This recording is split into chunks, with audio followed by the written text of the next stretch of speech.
सबसे पहले आप यहाँ पर MCQ 25-25 का सेट है 4 यूनिट का, जो आपके सिलेबस के हिसाब से है, उसको कंप्लीट करते हैं। पर्यावरण अध्ययन पर 25 महत्वपूर्ण बहुविकल्पीय प्रश्नों पर चर्चा करेंगे। प्रश्न 1, निम्नलिखित में से कौन सा संसाधन पुनः उत्पन्न नहीं होता है? आपके विकल्प हैं A सौर ऊर्जा, B वन, C कोयला, D जल। सही उत्तर है C कोयला। कोयला 300 मिलियन साल में बना, एक बार खपत करने के बाद दोबारा नहीं बन सकता। प्रश्न 2, ओजोन परत किस वायुमंडलीय परत में पाई जाती है? आपके विकल्प हैं A क्षोभ मंडल, B समताप मंडल, C मध्य मंडल, D आयन मंडल। सही उत्तर है B समताप मंडल। ओजोन परत सूर्य की हानिकारक पराबैंगनी किरणों से पृथ्वी की रक्षा करती है। प्रश्न 3, ग्रीन हाउस प्रभाव का मुख्य कारण कौन सी गैस है? आपके विकल्प हैं A oxygen, B nitrogen, C carbon dioxide, D methane. सही उत्तर है C कार्बन डाइऑक्साइड। ये गैस पृथ्वी के वायुमंडल में गर्मी को रोकती है। प्रश्न 4, विश्व पर्यावरण दिवस कब मनाया जाता है? आपके विकल्प हैं A 22 April, B 5 June, C 16 September, D 2 फरवरी। सही उत्तर है B 5 जून। यह दिन पर्यावरण संरक्षण के लिए जागरूकता बढ़ाने के लिए मनाया जाता है। प्रश्न 5, अम्लीय वर्षा का मुख्य कारण क्या है? आपके विकल्प हैं A carbon dioxide, B sulphur dioxide और nitrogen oxide, C methane, D ozone. सही उत्तर है B सल्फर डाइऑक्साइड और नाइट्रोजन ऑक्साइड। ये गैसें वायुमंडल में पानी के साथ मिलकर अम्ल बनाती हैं। प्रश्न 6, जैव विविधता हॉटस्पॉट शब्द किसने गढ़ा? आपके विकल्प हैं A Ernest Haeckel, B Norman Myers, C H.G. Tansley, D Raymond Lindeman. सही उत्तर है B नॉर्मन मायर्स। उन्होंने उन क्षेत्रों की पहचान की जहां उच्च जैव विविधता खतरे में है। प्रश्न 7, चिपको आंदोलन किससे संबंधित है? आपके विकल्प हैं A जल संरक्षण, B वन संरक्षण, C वन्य जीव संरक्षण, D मृदा संरक्षण। सही उत्तर है B वन संरक्षण। यह आंदोलन पेड़ों की कटाई को रोकने के लिए शुरू किया गया था। प्रश्न 8, पारिस्थितिकी तंत्र में ऊर्जा का प्राथमिक स्रोत क्या है? आपके विकल्प हैं A चंद्रमा, B तारे, C सूर्य, D पृथ्वी की आंतरिक गर्मी। सही उत्तर है C सूर्य। सूर्य का प्रकाश पौधों द्वारा प्रकाश संश्लेषण के लिए उपयोग किया जाता है। प्रश्न 9, भारत में प्रोजेक्ट टाइगर कब शुरू किया गया था? आपके विकल्प हैं A 1970, B 1973, C 1980, D 1985। सही उत्तर है B 1973। इसका उद्देश्य भारत में बाघों की आबादी का संरक्षण करना था। प्रश्न 10, निम्नलिखित में से कौन सा एक गैर नवीकरणीय संसाधन है? आपके विकल्प हैं A पवन ऊर्जा, B प्राकृतिक गैस, C जल विद्युत, D भूतापीय ऊर्जा। सही उत्तर है B प्राकृतिक गैस। यह लाखों वर्षों में बनता है और सीमित मात्रा में उपलब्ध है। प्रश्न 11, यूट्रोफिकेशन क्या है? आपके विकल्प हैं A जल निकायों में पोषक तत्वों की कमी, B जल निकायों में पोषक तत्वों की अधिकता, C जल निकायों में ऑक्सीजन की अधिकता, D जल निकायों में लवणता में वृद्धि। सही उत्तर है B जल निकायों में पोषक तत्वों की अधिकता। इससे शैवाल का अत्यधिक विकास होता है और ऑक्सीजन की कमी होती है। प्रश्न 12, मॉन्ट्रियल प्रोटोकॉल किससे संबंधित है? आपके विकल्प हैं A जलवायु परिवर्तन, B ओजोन परत का क्षरण, C जैव विविधता संरक्षण, D मरुस्थलीकरण। सही उत्तर है B ओजोन परत का क्षरण। इसका उद्देश्य ओजोन क्षयकारी पदार्थों को चरणबद्ध तरीके से समाप्त करना है। प्रश्न 13, भारत का राष्ट्रीय जलीय पशु कौन सा है? आपके विकल्प हैं A मगरमच्छ, B गंगा नदी, डॉल्फिन, C कछुआ, D शार्क। सही उत्तर है B गंगा नदी डॉल्फिन। यह एक लुप्त प्राय प्रजाति है और मीठे पानी के पारिस्थितिकी तंत्र का एक महत्वपूर्ण संकेतक है। प्रश्न 14, ध्वनि प्रदूषण को किस इकाई में मापा जाता है? आपके विकल्प हैं A joule, B decibel, C pascal, D what. सही उत्तर है B डेसिबल। उच्च डेसिबल स्तर मानव स्वास्थ्य के लिए हानिकारक हो सकते हैं। प्रश्न 15, बायोमास ऊर्जा का स्रोत क्या है? आपके विकल्प हैं A जीवाश्म ईंधन, बी परमाणु ऊर्जा, सी जैविक पदार्थ, डी भूतापीय ऊर्जा। सही उत्तर है सी जैविक पदार्थ। यह पौधों और जानवरों से प्राप्त होता है। प्रश्न 16, रेड डेटा बुक क्या रिकॉर्ड करती है? आपके विकल्प हैं ए सभी पौधों की प्रजातियां, बी सभी जानवरों की प्रजातियां, सी लुप्त प्राय प्रजातियां, डी सामान्य प्रजातियां। सही उत्तर है सी लुप्त प्राय प्रजातियां। यह उन प्रजातियों की सूची है जिन्हें विलुप्त होने का खतरा है। प्रश्न 17, पारिस्थितिकी तंत्र में अपघटक कौन है? आपके विकल्प हैं ए पौधे, बी जानवर, सी बैक्टीरिया और कवक, डी मनुष्य। सही उत्तर है सी बैक्टीरिया और कवक। वे मृत कार्बनिक पदार्थों को तोड़ते हैं और पोषक तत्वों को मिट्टी में वापस छोड़ते हैं। प्रश्न 18, जल प्रदूषण का मुख्य कारण क्या है? आपके विकल्प हैं ए वर्षा जल, बी औद्योगिक अपशिष्ट, सी भूजल, डी समुद्री जल। सही उत्तर है बी औद्योगिक अपशिष्ट। यह जल निकायों को दूषित करता है और जलीय जीवन को नुकसान पहुंचाता है। प्रश्न 19, वन्य जीव संरक्षण अधिनियम भारत में कब लागू किया गया था? आपके विकल्प हैं ए 1972, बी 1986, सी 1992, डी 2002। सही उत्तर है ए 1972। यह भारत में वन्य जीवों और उनके आवासों की रक्षा के लिए बनाया गया था। प्रश्न 20, भूमंडलीय तापन का मुख्य प्रभाव क्या है? आपके विकल्प हैं ए ओजोन परत का क्षरण, बी समुद्र के स्तर में वृद्धि, सी अम्लीय वर्षा, डी ध्वनि प्रदूषण। सही उत्तर है बी समुद्र के स्तर में वृद्धि। यह ध्रुवीय बर्फ के पिघलने और थर्मल विस्तार के कारण होता है। प्रश्न 21, पारिस्थितिकी पिरामिड की अवधारणा किसने दी? आपके विकल्प हैं A Charles Darwin, B Ernest Haeckel, C Charles Elton, D Alexander von Humboldt. सही उत्तर है सी चार्ल्स एल्टन। उन्होंने ऊर्जा और बायोमास के प्रवाह को दर्शाने के लिए इस अवधारणा का प्रस्ताव रखा।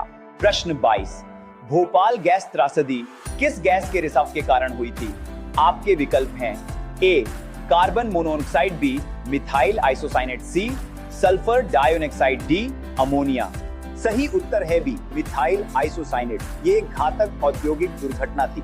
प्रश्न 23, सतत विकास का क्या अर्थ है? आपके विकल्प हैं ए केवल वर्तमान पीढ़ी की जरूरतों को पूरा करना, बी भविष्य की पीढ़ियों की जरूरतों से समझौता किए बिना वर्तमान की जरूरतों को पूरा करना, सी केवल आर्थिक विकास पर ध्यान केंद्रित करना, डी केवल पर्यावरणीय संरक्षण पर ध्यान केंद्रित करना। सही उत्तर है बी भविष्य की पीढ़ियों की जरूरतों से समझौता किए बिना वर्तमान की जरूरतों को पूरा करना। प्रश्न 24, जैव आवर्धन क्या है? आपके विकल्प हैं ए खाद्य श्रृंखला में विषाक्त पदार्थों का संचय, बी खाद्य श्रृंखला में ऊर्जा का प्रवाह, सी खाद्य श्रृंखला में पोषक तत्वों का संचय, डी खाद्य श्रृंखला में प्रजातियों की विविधता। सही उत्तर है ए खाद्य श्रृंखला में विषाक्त पदार्थों का संचय। यह उच्चतर पोषी स्तरों पर अधिक केंद्रित हो जाता है। प्रश्न 25, रामसर कन्वेंशन किससे संबंधित है? आपके विकल्प हैं ए मरुस्थलीकरण, बी आर्द्र भूमि संरक्षण, सी समुद्री प्रदूषण, डी वायु प्रदूषण। सही उत्तर है बी आर्द्र भूमि संरक्षण। ये आर्द्र भूमि के संरक्षण और सतत उपयोग के लिए एक अंतरराष्ट्रीय संधि है। देखने के लिए धन्यवाद। हमें उम्मीद है कि यह सहायक था। इस वीडियो को लाइक करना और अधिक शैक्षिक सामग्री के लिए करियर गाइड डॉ अफरोज इकबाल को सब्सक्राइब करना न भूलें। जय हिंद। यूनिट 2, पर्यावरण, सामाजिक मुद्दे और कानून। इस यूनिट के महत्वपूर्ण एमसीक्यूज पर चर्चा करेंगे। हर सवाल को ध्यान से सुने, विकल्प सोचें, फिर सही उत्तर और उसका कारण सुने। क्वेश्चन 25, वायु प्रदूषण का सबसे बड़ा स्रोत भारत में क्या है? ऑप्शंस ए कारखाने, बी कार और दोपहिया वाहन, सी विद्युत संयंत्र, डी निर्माण कार्य। सही उत्तर है बी कार और दोपहिया वाहन। वाहनों से उत्सर्जन खासकर शहरों में वायु प्रदूषण का प्रमुख कारण है। क्वेश्चन 25, प्रदूषण नियंत्रण में एक जिम्मेदार नागरिक क्या कर सकता है? ऑप्शंस ए सार्वजनिक परिवहन का उपयोग करना, बी साइकिल चलाना, सी वृक्षारोपण करना, डी सभी। परिवहन की आदतें सुधारना, साइकिल और सार्वजनिक परिवहन चुनना और वृक्षारोपण, इन सब से प्रदूषण घटता है। क्वेश्चन 27, अम्लीय वर्षा किन प्रदूषकों से बनती है? ऑप्शंस ए CO2 और CO, बी SO2 और NO2, सी PM2.5 और PM10, डी केवल धूल के कण। सही उत्तर है बी SO2 और NO2। ये गैसें पानी से मिलकर सल्फ्यूरिक और नाइट्रिक अम्ल बनाती है। क्वेश्चन 28, ब्लू बेबी सिंड्रोम किससे होता है? ऑप्शंस ए पानी में CO2 अधिक, बी नाइट्रेट अधिक, सी क्लोरीन अधिक, डी लोहे की कमी। सही उत्तर है बी नाइट्रेट अधिक। भूजल में नाइट्रेट बढ़ने पर शिशुओं के रक्त में ऑक्सीजन कम हो जाती है। क्वेश्चन 29, सतत विकास का मुख्य उद्देश्य क्या है? ऑप्शंस ए केवल आर्थिक विकास, बी वर्तमान और भविष्य की आवश्यकताओं को पूरा करना, सी केवल पर्यावरण संरक्षण, डी केवल सामाजिक विकास। सही उत्तर है बी वर्तमान और भविष्य की आवश्यकताओं को पूरा करना। यह पर्यावरण, अर्थव्यवस्था और समाज के संतुलन पर जोर देता है। क्वेश्चन 30, सतत विकास के कितने लक्ष्य हैं? Options A 10, B 15, C 17, D 20। सही उत्तर है सी 17। संयुक्त राष्ट्र ने 2015 में 17 SDGs अपनाए। क्वेश्चन 31, वैश्विक गर्माहट में सबसे अधिक योगदान किस गैस का है? Options A CH4, B N2O, C CO2, D F gases. सही उत्तर है सी CO2। यह जीवाश्म ईंधन और वनों की कटाई से सबसे अधिक मात्रा में निकलती है। क्वेश्चन 32, पिछली सदी में पृथ्वी का तापमान कितना बढ़ा है? Options A 0.5 degree Celsius, B 1.1 degree Celsius, C 2 degree Celsius, D 3 degree Celsius. सही उत्तर है बी 1.1 CS। औद्योगिक युग से अब तक औसत वैश्विक वृद्धि लगभग इतनी ही है। क्वेश्चन 33, 2021 तक समुद्र का स्तर कितना बढ़ सकता है? Options A 0.5 metre, B 0.1 metre, C 2 metre. सही उत्तर है सी 1.1 मीटर प्रति 1.1 मीटर तक पहुंच सकती है। क्वेश्चन 34, हिमालय ने पिछले 20 सालों में कितनी बर्फ खोई है? Options A 10%, B 15%, C 21%, D 35%। 30%। सही उत्तर है सी 21%। ग्लेशियर तेजी से पिघल रहे हैं, जल संसाधनों पर असर पड़ रहा है। क्वेश्चन 35, भारत में वायु प्रदूषण से प्रतिवर्ष कितनी मौतें होती हैं? ऑप्शंस 1 लाख, बी 5 लाख, सी 20। अधिकतर मौतें श्वसन और हृदय संबंधी रोगों से जुड़ी है। क्वेश्चन 36, प्राकृतिक आपदाएं क्या है? ऑप्शंस केवल भूकंप, बी केवल बाढ़, सी भूकंप, बाढ़, सूखा, तूफान आदि। केवल ज्वालामुखी सही उत्तर है सी भूकंप, बाढ़, सूखा, तूफान आदि। ये मौसम और भूगर्भीय घटनाओं से उत्पन्न होती है। क्वेश्चन 37, भारत में सबसे ज्यादा प्रदूषित नदी कौन सी है? Options A Brahmaputra, B Ganga, C Godavari, D Yamuna. सही उत्तर है डी यमुना। औद्योगिक और घरेलू कचरे से BOD स्तर बहुत ऊंचा है। क्वेश्चन 38, जलवायु परिवर्तन के मुख्य कारण क्या है? ऑप्शंस ए केवल जनसंख्या वृद्धि, बी केवल वनों की कटाई। सही उत्तर है बी मानवीय गतिविधियां और जीवाश्म ईंधन। ग्रीन हाउस गैसों की वृद्धि तापमान बढ़ाती है। क्वेश्चन 39, ध्वनि प्रदूषण से कौन सी स्वास्थ्य समस्याएं हो सकती है? ऑप्शंस ए आज जनसंख्या वृद्धि, बी मानवीय गतिविधियां और जीवाश्म ईंधन। सही उत्तर है बी मानवीय गतिविधियां और जीवाश्म ईंधन। ग्रीन हाउस गैसों की वृद्धि तापमान बढ़ाती है। क्वेश्चन 39, ध्वनि प्रदूषण से कौन सी स्वास्थ्य समस्याएं हो सकती है? ऑप्शंस ए केवल जनसंख्या वृद्धि, बी मानवीय गतिविधियां और जीवाश्म ईंधन। सही उत्तर है बी मानवीय गतिविधियां और जीवाश्म ईंधन। केवल सुनने की कमी, बी तनाव, हृदय रोग, नींद में खलल, सी केवल सिरदर्द, थकान। सही उत्तर है बी तनाव, हृदय रोग, नींद में खलल। लंबे समय तक उच्च शोर मानसिक और शारीरिक स्वास्थ्य को प्रभावित करता है। क्वेश्चन 40, पर्यावरण संरक्षण अधिनियम कब पारित हुआ? Options A 1972, B 1980, D 1990। सही उत्तर है सी 1986। भोपाल गैस त्रासदी के बाद यह व्यापक कानून लागू हुआ। क्वेश्चन 41, पर्यावरण संरक्षण अधिनियम के तहत अधिकतम दंड क्या है? ऑप्शंस ए 1 लाख रुपए, बी 5 लाख रुपए, सी 7 साल जेल, डी सब कुछ। सही उत्तर है डी सब कुछ। जुर्माना और कारावास, गंभीर मामलों में कठोर सजा संभव है। क्वेश्चन 42, PM 2.5 क्या दर्शाता है? ऑप्शंस 2.5 मिमी कण, बी 2.5 माइक्रोमीटर से छोटे कण, सी 2.5 ग्राम कण, डी 2.5 डेसिबल ध्वनि। सही उत्तर है बी 2.5 माइक्रोमीटर से छोटे कण। ये फेफड़ों और रक्त प्रवाह तक पहुंचकर नुकसान पहुंचाते हैं। क्वेश्चन 43, मीथेन CO2 से कितनी गुना अधिक शक्तिशाली ग्रीन हाउस गैस है? ऑप्शंस ए 5 गुना, बी 10 गुना, सी 28 गुना, डी 50 गुना। सही उत्तर है सी 28 गुना। 28 गुना इसका ग्लोबल वार्मिंग पोटेंशियल CO2 से अधिक है। क्वेश्चन 44, पोल्यूटर पेज प्रिंसिपल का अर्थ क्या है? ऑप्शंस प्रदूषक को पुरस्कार, प्रदूषक खुद सफाई करे और लागत दे, सरकार सारी लागत दे, कोई भी लागत ना दे। सही उत्तर है बी प्रदूषक खुद सफाई करे और लागत दे। नुकसान की भरपाई प्रदूषण करने वाला करता है। क्वेश्चन 45, दिल्ली में ऑड इवन स्कीम कब चलाई गई?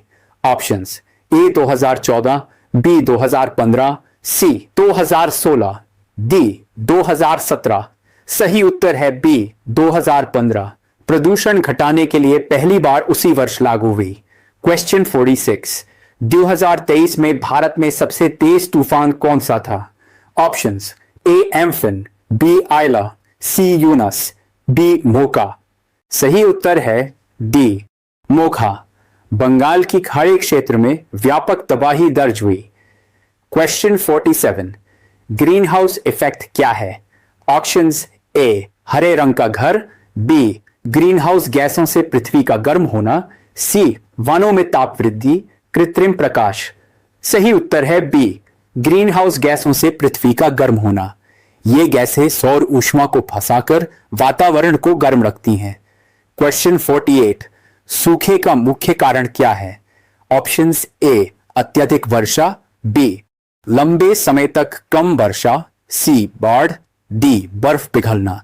सही उत्तर है बी लंबे समय तक कम वर्षा। वर्षा की कमी से मिट्टी की नमी और जल उपलब्धता घटती है। क्वेश्चन 49, भूकंप का मापन किससे किया जाता है? Options A Kelvin scale, B Richter scale, C Mercalli scale, D B और सी दोनों। सही उत्तर है डी बी और सी दोनों। रिक्टर तीव्रता बताता है, मर्केली प्रभाव और क्षति का स्तर दर्शाता है। यूनिट 3, पर्यावरण उपकरण और मूल मूल्यांकन। क्वेश्चन 51, वन्य जीव संरक्षण अधिनियम कब लागू हुआ?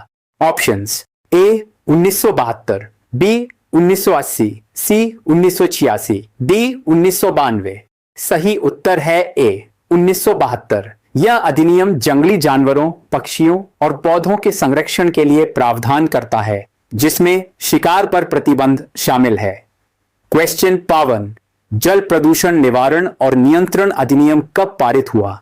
Options A 1974, B 1982, 1951, C 1986, D 2000। सही उत्तर है ए 1974। यह अधिनियम जल की शुद्धता बनाए रखने और प्रदूषण रोकने के लिए राज्य और केंद्रीय बोर्डों की स्थापना करता है। Options A 1972, B 1951, C 1986, D 1990। यह अधिनियम वायु गुणवत्ता मानक निर्धारित करने और प्रदूषण नियंत्रण के लिए बोर्डों को अधिकार देता है। क्वेश्चन 54, क्योटो प्रोटोकॉल का मुख्य उद्देश्य क्या था? ऑप्शंस ओजोन परत संरक्षण, बी ग्रीन हाउस गैस उत्सर्जन कम करना, सी जैव विविधता बचाना, डी जल संरक्षण। सही उत्तर है बी ग्रीन हाउस गैस उत्सर्जन कम करना। 1997 में अपनाया गया। यह विकसित देशों पर उत्सर्जन कटौती के बाध्यकारी लक्ष्य लगाता है। क्वेश्चन 55, पेरिस समझौता कब अपनाया गया? Options A 1997, B 2005, C 2015, D 2020। सही उत्तर है सी 2015। यह जलवायु परिवर्तन पर वैश्विक समझौता है जो सभी देशों को राष्ट्रीय योगदान एनडीसी प्रस्तुत करने को कहता है। क्वेश्चन 56, राष्ट्रीय हरित अधिकरण एनजीटी कब स्थापित हुआ? Options A 2005, B 2010, C 2015, D 2020। सही उत्तर है बी 2010। पर्यावरण संरक्षण अधिनियम 1986 के तहत यह पर्यावरणीय विवादों के लिए विशेष अदालत है। क्वेश्चन 77, जैव विविधता अधिनियम कब लागू हुआ? Options A 1992, B 2002, C 2010, D 2015। सही उत्तर है बी 2002। यह जैव संसाधनों के संरक्षण, सतत उपयोग और लाभ साझाकरण को नियंत्रित करता है। क्वेश्चन 58, ओजोन परत संरक्षण के लिए कौन सा प्रोटोकॉल है? Options A Kyoto, B Montreal, C Paris, D Ramsar. सही उत्तर है बी मॉन्ट्रियल। 1987 में अपनाया गया। यह ओजोन कछाकारी पदार्थों पर प्रतिबंध लगाता है। क्वेश्चन 59, रामसर संधि का फोकस क्या है? ऑप्शंस ए वन संचरण, बी आर्द्र भूमि संचरण, डी जलवायु परिवर्तन। सही उत्तर है बी आर्द्र भूमि संचरण। 1971 में अपनाई गई यह महत्वपूर्ण आर्द्र भूमियों की सूची बनाती है। क्वेश्चन 60, ईपीसीए 1986 के तहत केंद्र सरकार को क्या अधिकार है? ऑप्शंस ए पर्यावरण मानक निर्धारित करना, केवल शिक्षा देना, डी कोई अधिकार नहीं।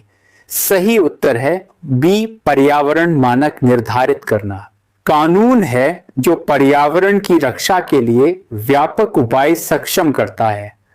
क्वेश्चन 61, प्रदूषण नियंत्रण बोर्ड किस अधिनियम के तहत काम करते हैं? ऑप्शंस ए वन्य जीव अधिनियम, बी जल और वायु अधिनियम, सी जैव विविधता अधिनियम, डी श्रम कानून। सही उत्तर है बी जल और वायु अधिनियम। ये बोर्ड प्रदूषण मानक लागू करते हैं और उल्लंघनों पर कार्रवाई करते हैं।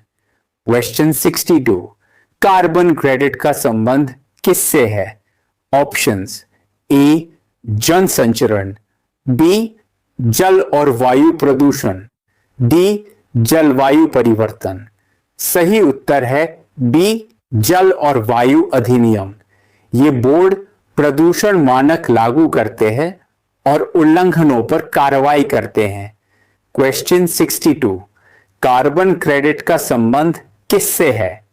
ऑप्शंस ए जल संचरण, बी मानसिक मानक, डी वन्यजीव अधिनियम, बी जलवायु परिवर्तन के साथ। उत्सर्जन व्यापार, सी वन रोपण, डी मछली पालन।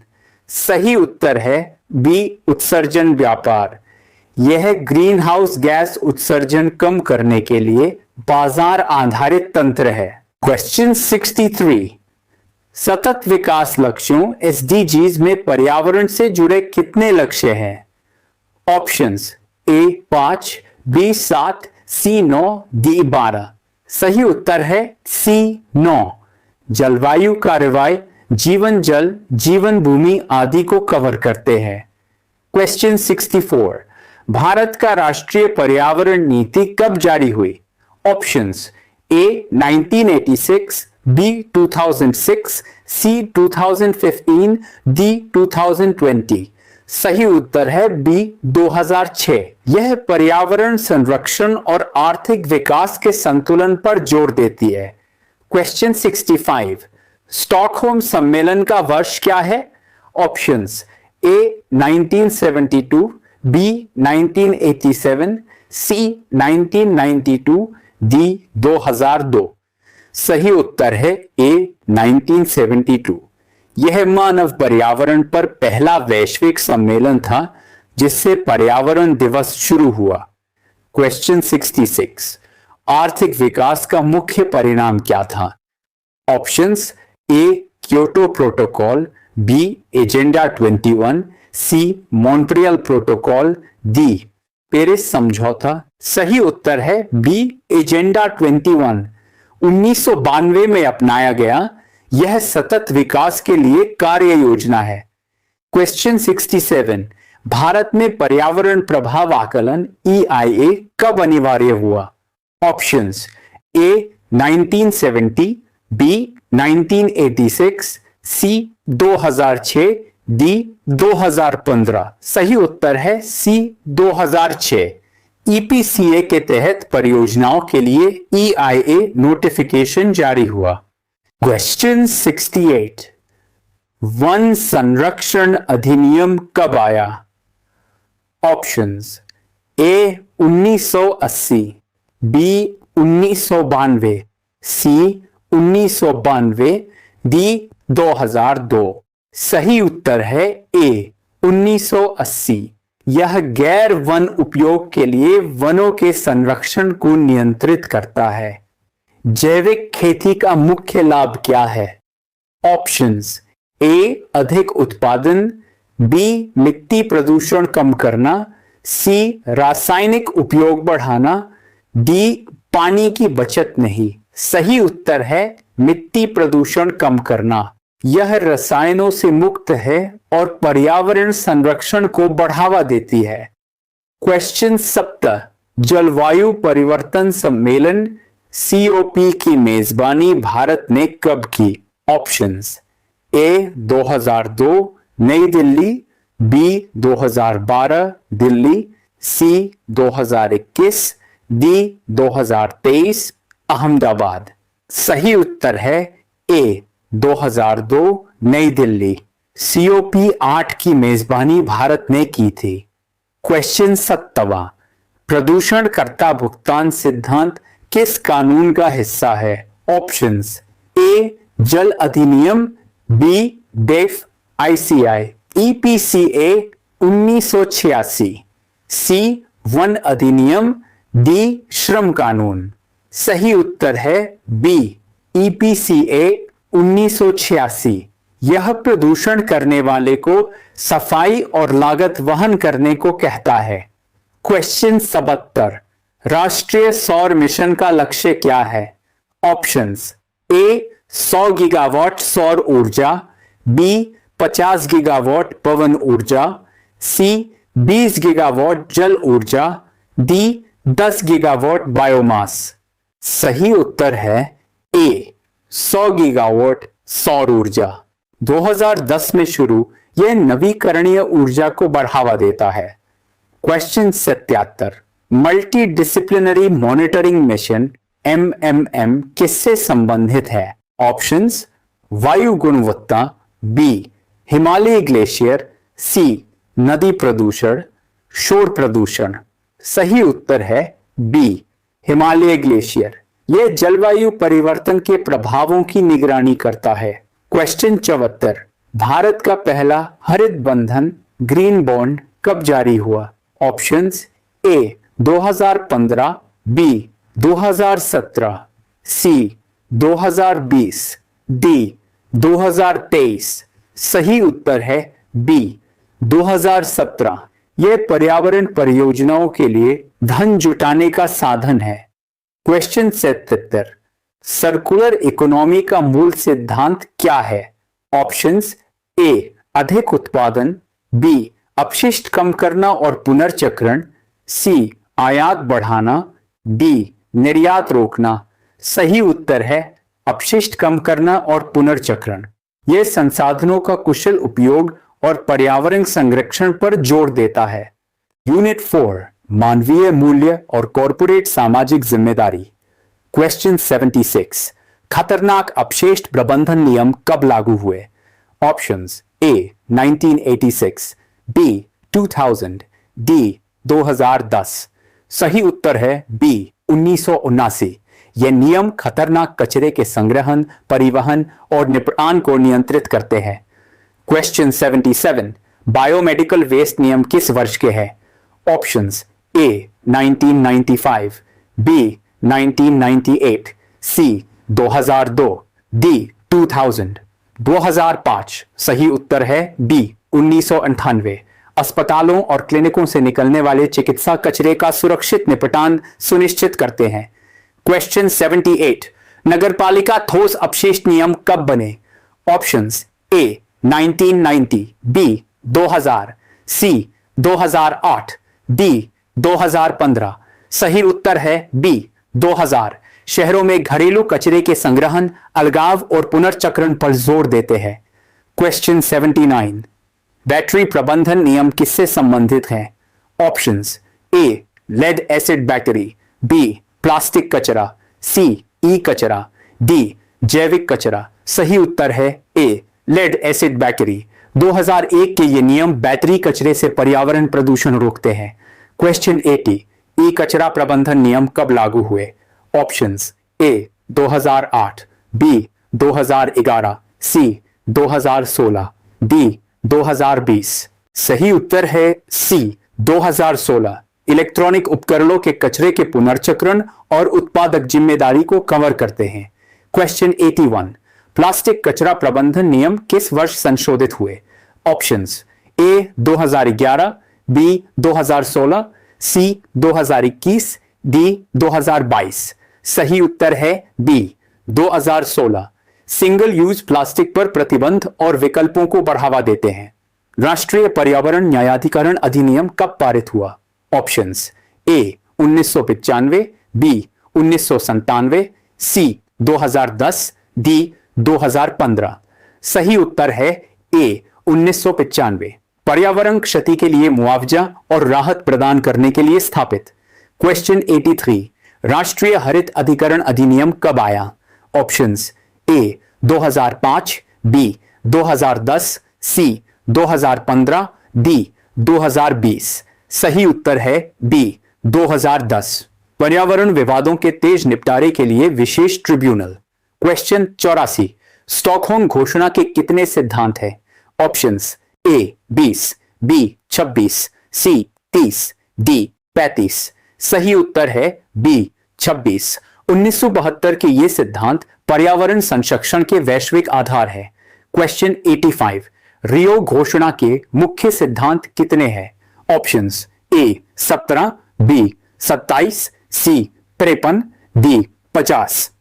सही उत्तर है बी 27। 1992 के ये सतत विकास और पर्यावरण जिम्मेदारी पर केंद्रित है। क्वेश्चन 86 कार्टाजेना प्रोटोकॉल जैव विविधता से संबंधित किससे है? Options A GMO, B ozone, C जलवायु। सही उत्तर है ए जीएमओ। 2000 में अपनाया जेनेटिक रूप से संशोधित जीवों के पर्यावरण प्रभाव को नियंत्रित करता रहे। क्वेश्चन 87 नागोया प्रोटोकॉल का फोकस क्या है? ए ओजोन संरक्षण, जैव विविधता लाभ साझाकरण, सी वायु प्रदूषण, डी वन संरक्षण। सही उत्तर है बी जैव विविधता लाभ साझाकरण। 2010 में अपनाया संसाधनों के उपयोग से लाभ बांटने पर जोर। क्वेश्चन 58 भारत में पर्यावरण शिक्षा को अनिवार्य कब किया गया? ऑप्शंस ए 2003, बी 2004, सी 2010। सही उत्तर है बी 2004। सर्वोच्च न्यायालय के आदेश से स्कूल पाठ्यक्रम में शामिल। क्वेश्चन 58 क्वेश्चन 89 सुप्रीम कोर्ट ने पर्यावरण न्याय का सिद्धांत कब स्थापित किया? Options A 1980, B 1990, C 1996, D 2000। सही उत्तर है सी 1996। सुभाष कुमार मामले में पर्यावरण अधिकारों को मौलिक अधिकार माना। क्वेश्चन 90 सामाजिक न्याय और पर्यावरण का संबंध किस सिद्धांत से है? ऑप्शंस ए प्रदूषक भुगतान, बी सतत विकास, सी इंटरजेनरेशनल इक्विटी, डी सभी। ये सिद्धांत गरीबों और भविष्य पीढ़ियों के लिए न्याय सुनिश्चित करते हैं। क्वेश्चन 91 भारत में जल अधिकार किस अनुच्छेद से जुड़े हैं? Options A B 32, C 48A। सही उत्तर है ए जीवन का अधिकार स्वच्छ जल तक पहुंच को शामिल करता है। मानव अधिकार और पर्यावरण का अंतरराष्ट्रीय दस्तावेज कौन सा है? ऑप्शंस ए UDHR, बी रियो घोषणा, सी पेरिस समझौता, डी क्योटो। सही उत्तर है बी, रियो घोषणा पर्यावरण को मानव अधिकारों का हिस्सा मानती है। क्वेश्चन 33, भारत में सामाजिक मुद्दों के लिए कौन सा आयोग है? Options A NHRC, B NGT, C BIC. सही उत्तर है ए एनएचआरसी। राष्ट्रीय मानव अधिकारों का अंतरराष्ट्रीय उल्लंघनों की जांच करता है। क्वेश्चन 94, जल संकट एक सामाजिक मुद्दा क्यों है? ऑप्शंस ए असमान वितरण, बी प्रदूषण, सी दोनों। सही उत्तर है सी दोनों। गरीब समुदायों को अधिक प्रभावित करता है, संघर्ष बढ़ाता है। क्वेश्चन 95, वन अधिकार अधिनियम कब पारित हुआ? ऑप्शंस ए 2005, बी 2006, सी 2010। सही उत्तर है बी 2006। आदिवासी समुदायों को वनों पर पारंपरिक अधिकार देता है। क्वेश्चन 96, जलवायु शरणार्थी सामाजिक मुद्दा क्यों है? ऑप्शंस ए विस्थापन, बी स्वास्थ्य संकट, सी आर्थिक हानि, डी सभी। सही उत्तर है डी। जलवायु परिवर्तन से लाखों लोग बेघर होते हैं। क्वेश्चन 97, भारत में पर्यावरण न्याय के लिए पीआईएल का उपयोग कब बढ़ा? ऑप्शंस ए दुगुना 1970, बी 1980, सी 1990, डी 2000। सही उत्तर है बी 1980। जनहित याचिकाओं ने पर्यावरण मामलों को मजबूत किया। क्वेश्चन 98, सस्टेनेबल डेवलपमेंट गोल्स में सामाजिक मुद्दे कितने लक्ष्यों में हैं? ऑप्शंस ए 5, बी 10, सी 15। सही उत्तर है डी सभी 17। गरीबी असमानता से लेकर पर्यावरण तक जुड़े हैं। क्वेश्चन 99, भारत में प्रदूषण से प्रभावित समुदाय कौन से हैं? ऑप्शंस ए औद्योगिक श्रमिक, बी किसान, सी आदिवासी, डी सभी। सही उत्तर है डी। विषाक्त पदार्थों से स्वास्थ्य और आजीविका प्रभावित होती है। क्वेश्चन 100, पर्यावरण कानूनों में सामाजिक समावेशन का अर्थ क्या है? ऑप्शंस ए केवल अमीरों के लिए, बी हाशिए पर समुदायों की भागीदारी, सी केवल सरकार, डी कोई नहीं। सही उत्तर है बी हाशिए पर समुदायों की भागीदारी निर्णय प्रक्रिया में शामिल कर न्याय सुनिश्चित करता है। अब ये सभी 100 महत्वपूर्ण प्रश्न पूरे हो गए। इन्हें अच्छे से पढ़ें और प्रैक्टिस करें। हर प्रश्न को दोबारा सुने, विकल्पों पर सोचें, फिर सही उत्तर और कारण को नोट करें। बिना देखे खुद से जवाब देने की कोशिश करें। यह आपकी समझ को मजबूत बनाएगा। प्रैक्टिस टिप्स, रोज 20-25 प्रश्न हल करें, गलतियों से सीखें और पर्यावरण कानूनों के मूल सिद्धांतों पर फोकस रखें, जैसे प्रदूषण नियंत्रण अधिनियम, सतत विकास लक्ष्य और सामाजिक न्याय के मुद्दे। इससे परीक्षा में आत्मविश्वास बढ़ेगा। याद रखें, पर्यावरण संरक्षण हमारी जिम्मेदारी है। इन ज्ञान को दैनिक जीवन में भी अपनाएं। अपनी तैयारी जारी रखें, सफलता मिलेगी। सर आजकल फर्स्ट सेम के एग्जाम्स आ रहे हैं जिसमें इन्वायरमेंटल स्टडीज वगैरह का टॉप टॉपिक वगैरह है, तो उसके लिए हम स्टडी किस प्रकार से करें ताकि हमारे अच्छे मार्क्स आ जाएं एग्जाम में? हाँ, फर्स्ट सेम में environmental studies and human value करके एक पेपर है जो कंपलसरी पेपर है और सभी बच्चों को क्वालिफाई करना है। वो सभी स्ट्रीम के बच्चों के लिए, चाहे वो साइंस हो, कॉमर्स हो, आर्ट्स हो, और एनईपी में है ये। मैं समझता हूँ कि हर एक विश्वविद्यालय में, हमारे एसडीएसयू में भी है, श्रीदेव सुमन विश्वविद्यालय में है, गढ़वाल में है, सेंट्रल यूनिवर्सिटीज़ में है, कुमाऊं यूनिवर्सिटीज़ में है, और डिफरेंट जितनी भी यूनिवर्सिटीज़ हैं हमने स्पेशली तैयार किया है जो प्रीवियस ईयर एमसीक्यू के पे बेस्ड है। पहले भी क्वेश्चन बहुत सारे इन्वायरमेंटल स्टडीज से पूछे गए हैं, आप लोगों ने भी एग्ज़ाम दिया था। तो मैंने एक तैयार किया, हमारी एक किताब है उसके आधार पे, और उसमें हमने एक बेसिक लेवल पे बहुत ही ब्रीफ में हमने तैयार किया, और साथ साथ में उसमें एक एमसीक्यू का भी हमने उसमें डाला है कंटेंट। तो हमें लगता है बहुत फ़ायदेमंद होगा विद्यार्थियों के लिए। हर एक विद्यार्थी को एक बार बढ़िया से इस नोट को मतलब कॉपी में 2-3 दिन का, 1 दिन का काम है, वो आराम से नोट कर लें और MCQ को भी कर लें। सर कई सारे बच्चे इंग्लिश में ही पढ़ सकते हैं, तो इंग्लिश हाँ, तो हिंदी इंग्लिश हिंदी दोनों में उसको हम कर देंगे। जैसे साइंस और कॉमर्स के बच्चे हैं ना, स्पेशली इंग्लिश में करते हैं, तो हम इंग्लिश में भी उस कंटेंट को डाल देंगे। और इंग्लिश में ये है कि हम पढ़ेंगे नहीं, बताएंगे नहीं। आप चूंकि वीडियो बहुत लंबा हो जाएगा, तो आप जो है ना इंग्लिश को पॉज करके आप कंटेंट लिख सकते हैं। MCQ भी आपका इंग्लिश में होगा और MCQ आपका हिंदी में भी होगा, और कोई भी दिक्कत होगी तो आगे आप हमें बता देंगे। कंटेंट आपको इंग्लिश में भी मिल जाएंगे।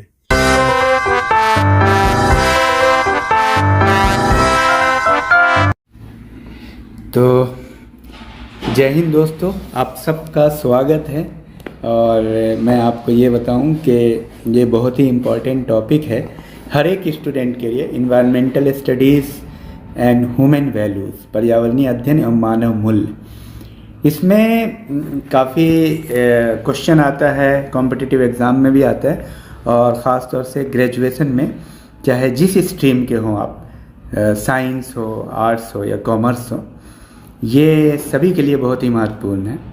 तो बहुत बेहतरीन कंप्लीट सिलेबस है इसमें, और MCQ क्वेश्चंस हैं जो एग्ज़ाम के लिए और आगे आपके तैयारी के लिए भी बहुत ही महत्वपूर्ण होगा, जो और भी कॉम्पिटिटिव एग्ज़ाम में भी आते हैं। एक अंडरस्टैंडिंग कॉन्सेप्ट हमने तैयार किया है, ये पूरा एक बुक फॉर्मेट तैयार किया गया है। तो इंग्लिश में भी है, हिंदी में भी है। तो मैं यहाँ पे तो हिंदी में आपको इन डिटेल आपको समझाने की कोशिश करूँगा और इसको समझेंगे, लेकिन आप जो है इसमें टेक्स्ट इंग्लिश में भी है, आप बाकायदे पॉइंट्स बना लेंगे और MCQ को प्रैक्टिस कर लेंगे, तो मैं समझता हूँ आपके लिए काफ़ी अच्छा है। तो चलिए हम देखते हैं पर्यावरणीय अध्ययन एवं मानव मूल्य।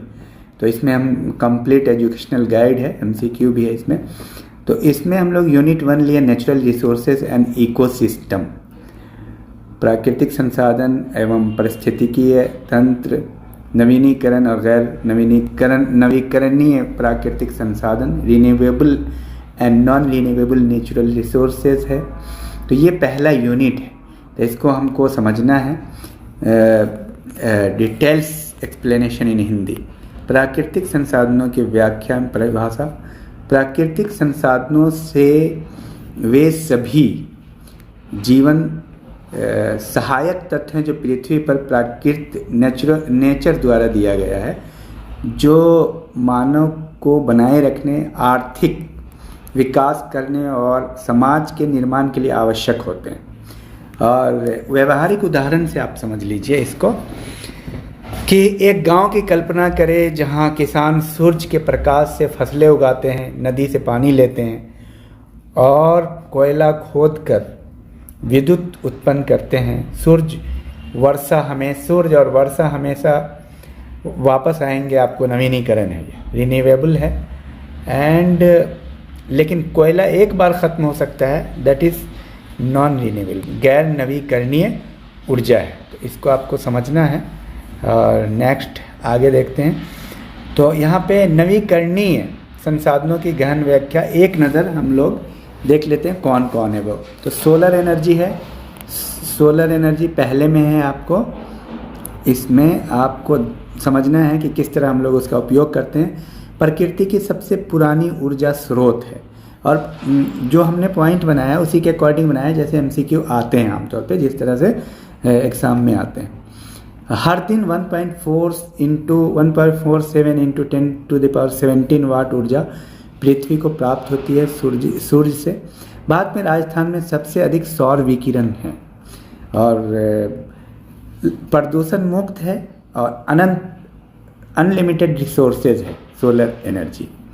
और छत पर सोलर पैनल लगाने का भी प्रचलन बढ़ गया है। भारत सरकार भी उसको काफ़ी प्रमोट कर रही है। सोलर कुकर, सोलर हीटर, इन सब के उदाहरण हैं।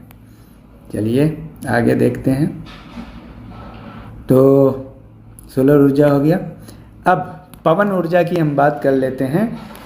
पवन ऊर्जा में आपको, पवन का मतलब विंड, हवा, 30 मीटर से अधिक प्रति सेकंड की गति की हवा से बिजली उत्पन्न होती है। यानी 30 मीटर प्रति सेकंड की गति की हवा मिनिमम चाहिए, जो पवन ऊर्जा के लिए ज़रूरी है, जो ऊर्जा क्रिएट करते हैं। भारत विश्व में पवन ऊर्जा में चौथे स्थान पर है और चौथे स्थान पे है। ठीक है। तमिलनाडु सबसे इम्पोर्टेंट है इसमें, गुजरात, महाराष्ट्र और कर्नाटक क्रम से है ये। और एक पवन टरबाइन एक दिन में 50,000 घरों को बिजली दे सकती है। तो आगे बढ़ते हैं। चुनौती अनिश्चित और स्थान जो है निर्भर है। जल ऊर्जा को आप देखिए कि पानी की गतिशील प्रवाह से विद्युत पैदा होता है।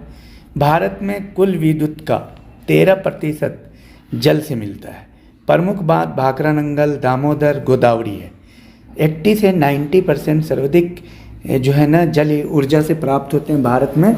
पहले और भी थे लेकिन अब 80 से 90% हैं। चुनौती है पर्यावरणीय प्रभाव और विस्थापन रख रखाव का। बायोमास बायोमास बहुत बेहतरीन साधन है। पौधों और जानवरों के अवशेष से ऊर्जा। भारत में खेती का कचरा 650 मिलियन टन प्रतिवर्ष होता है। और बायोगैस यानी गोबर गैस ग्रामीण क्षेत्रों में काफ़ी उपयोगी है। सड़न प्रक्रिया 30 से 40 दिनों में मीथेन उत्पादन होता है। लाभ कचरे का उपयोग जो है खाद के रूप में आप कर सकते हैं, खाद भी मिलता है और एनर्जी भी मिलता है। नेक्स्ट है आपको ज्वारीय ऊर्जा, टाइडल एनर्जी। टाइडल एनर्जी में समुद्र की लहरों से ऊर्जा प्राप्त होती है। भारत के तटीय लंबाई 7517 किलोमीटर। गुजरात की खाड़ी में सबसे बड़ी संभावना है तटीय ऊर्जा का। दुर्लभ प्रौद्योगिकी है और कम विकास हुआ है इसका। अब हम देखेंगे गैर नवीकरणीय संसाधनों के विस्तार से समझने की ज़रूरत है यहाँ पे, जो एक बार ख़त्म हो जाते हैं तो दोबारा नहीं होते, नॉन रिन्यूएबल। तो उसमें सबसे इम्पॉर्टेंट है कोयला। निर्माण 300 मिलियन साल पहले डायनासोर के युग में हुआ। भारत में भंडार विश्व का चौथा सबसे बड़ा है। 101 अरब टन है भारत के पास। उपयोग है थर्मल पावर प्लांट। 71% बिजली इसी से पैदा होती है। इस्पात, सीमेंट और रसायन उद्योग में भी इसका उपयोग होता है कोयले का। समस्याएं क्या है? खनन से पर्यावरण विनाश हो रहा है। कार्बन डाइऑक्साइड उत्सर्जन से जलवायु परिवर्तन हो रहा है। कोयला खनिज फेफड़ों की बीमारी भी इससे पैदा हो रही है। भारत में सबसे ज़्यादा छत्तीसगढ़, उड़ीसा और झारखंड में कोयले का उत्पादन होता है। अब नेक्स्ट है पेट्रोलियम। पेट्रोलियम में जो नॉन रिन्यूएबल में एनर्जी में पेट्रोलियम जो है 100 मिलियन साल पहले समुद्री जीवों से तैयार हुआ है। ये आणविक संरचना हाइड्रोकार्बन, सी कार्बन और हाइड्रोजन का ये यौगिक है। उपयोग क्या है? 50% ऊर्जा उत्पादन होता है आपका इससे, पेट्रोलियम से। पेट्रोल, डीजल, केरोसिन ऑयल ये सब हैं। प्लास्टिक, दवा, सौंदर्य उत्पाद सब होता है इससे। भारत में इसकी स्थिति देखते हैं। खोज सबसे पहले मुंबई हाई में हुआ 1974 में, जो मुंबई के पास है। खपत दैनिक 5 मिलियन बैरल है जो आप पेट्रोल यूज करते हैं गाड़ी में। 96% आयात पर निर्भर होता है, जो अरब देशों में होता है आमतौर पे। और नेचुरल गैसेस तीसरा जो क्लास है। क्लीन फ्यूल है, कार्बन डाइऑक्साइड कोयला से 50% कम। अनुपयोग सीएनजी का वाहन, सीएनजी वाहन ईंधन है। रसोई में खाना पकाना, विद्युत उत्पादन, सुपरफास्ट ट्रेन, ये सब आपको नेचुरल गैस से होता है, जो कार्बन डाइऑक्साइड और कोयला से 50% कम क्लीन फ्यूल होता है ये। भारत में त्रिपुरा, राजस्थान, आंध्र प्रदेश में इसके भंडार सबसे ज़्यादा हैं। नेक्स्ट में आ जाइए न्यूक्लियर एनर्जी, परमाणु ऊर्जा। इसका जो आधार है यूरेनियम फिशन होता है। ठीक है, यूरेनियम फिशन होता है। भारत में कहाँ है? सबसे पहला जो हुआ था आपको तारापुर महाराष्ट्र में हुआ था। काकरापार, राणा प्रताप सागर और कूदनकुलम। काकरापार राजस्थान में, राणा प्रताप सागर राजस्थान और कूदनकुलम ये तमिलनाडु में है। काकरापार आप हमें बताएंगे ये कहाँ है? गुजरात में है शायद। फ़ायदे, कम जगह में विशाल ऊर्जा जिसको आप एटॉमिक एनर्जी कहते हैं, कम कार्बन डाइऑक्साइड का इसमें निकलता है। नुकसान क्या है? रेडिएशन का खतरा, कचरा निपटान समस्या। और नेक्स्ट में आप आइए खनिज उत्पादन, मिनरल रिसोर्सेस। धातु खनिज, लोहा, तांबा, एल्युमिनियम इसमें आते हैं, ये भी नॉन रिन्यूएबल है। भारत में लोहा उड़ीसा, झारखंड और कर्नाटक में ख़ास तौर से होता है। विश्व में भारत का स्थान चौथा है, और विश्व में चौथा है।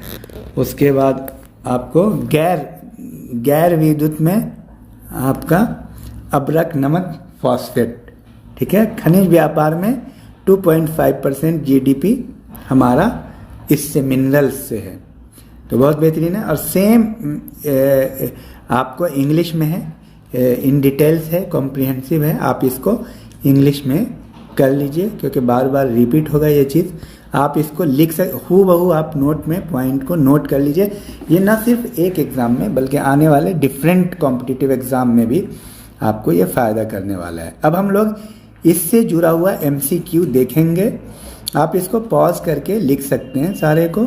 ये बिल्कुल हिंट्स में और कॉम्पैरेटिवली आपको बताया गया है। अब कॉम्पैरेटिव टेबल है एक, उससे भी आप समझ लें। हाँ, MCQ लास्ट में है, तो MCQ को हम लास्ट में देखेंगे।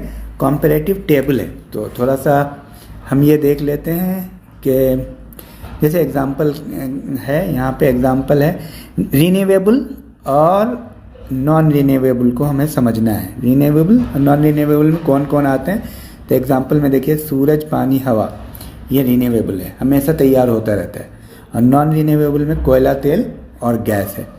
और रीजनरेशन टाइम है, कुछ घंटे रहते हैं ये प्रतिदिन, ठीक है। ये लाखों साल से हैं, ठीक है। और वर्तमान स्थिति क्या है? करंट स्थिति ये है, अबेंडेंट है। ये आपको सोलर एनर्जी है, पानी, हवा अबेंडेंट में है, और ये लिमिटेड होता है जैसे कोयला, तेल, गैस। और कार्बन डाइऑक्साइड एमिशन जो है, उत्सर्जन या एमिशन यहाँ पे बहुत कम होता है, न के बराबर होता है। यहाँ पे काफ़ी हाई है जो पॉल्यूशन भी क्रिएट करता है। भारत में जो डेवलपमेंट है, भारत में इसका क्या विकास तेज़ी से बढ़ रहा है। जैसे आप देखिएगा कि सब लोग सोलर पैनल लगा रहे हैं। यहाँ पे क्या है ना, कोई विकास नहीं है, स्थिर है। जो है जितना है उसको आप जब ख़त्म कर दीजिए, खेल ख़त्म है। वैकल्पिक लक्ष्य क्या है? 2030 तक जो है ना 50% बिजली का हमें इस पे रिन्यूएबल पे नवीकरणीय ऊर्जा पे हमें ध्यान देना है। जैसे सूरज, हवा, पानी से जो एनर्जी क्रिएट होती है, चरणबद्ध रूप से ये समाप्त होने वाला है, समाप्त होने की ओर है। तो ये था। अब हम दूसरे चैप्टर की ओर आगे बढ़ते हैं, जो पारिस्थितिकीय तंत्र, अवधारणा, संरचना और कार्य। तो इसको हम लोग समझ लेते हैं एक एक करके।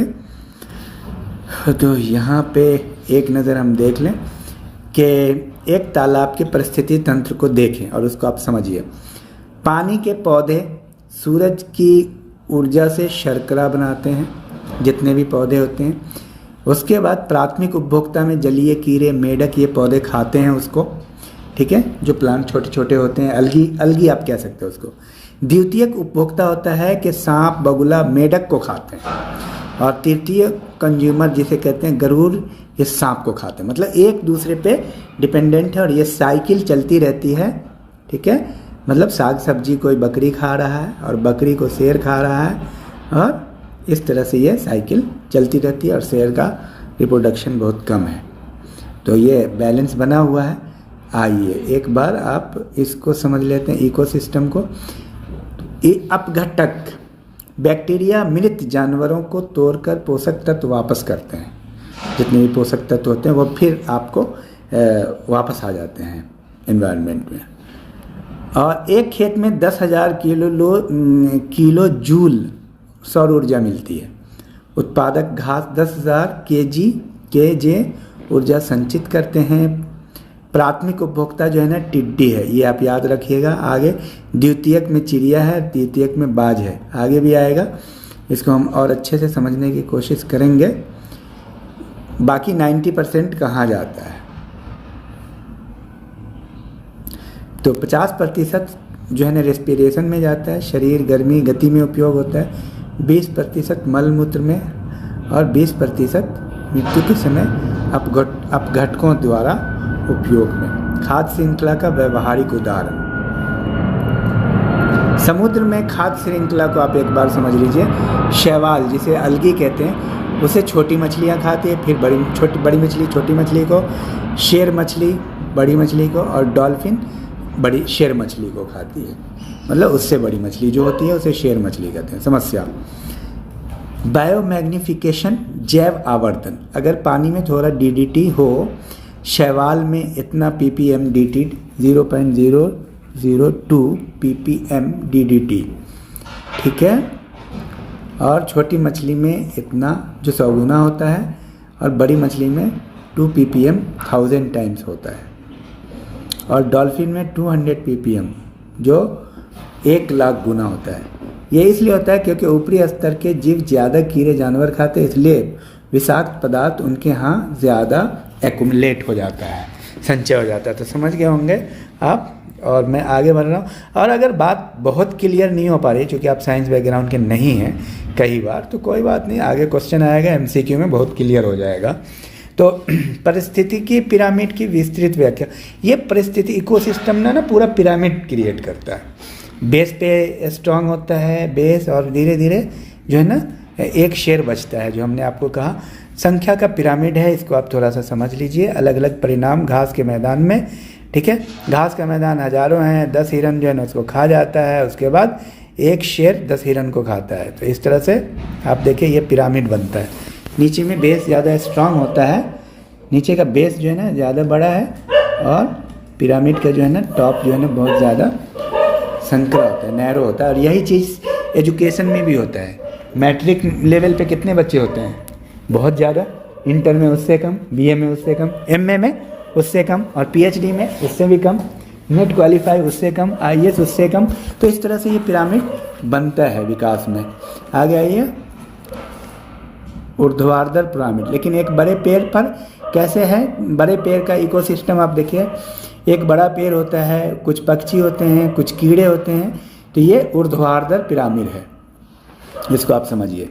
नेक्स्ट उल्टा पिरामिड, क्योंकि एक ही पेड़ में हजारों कीड़ों को खिलाता है। तो एक पेड़ जो है ना कितने लोगों के, कितना इकोसिस्टम उसका होता है, कितना बड़ा, आप इसको समझिए।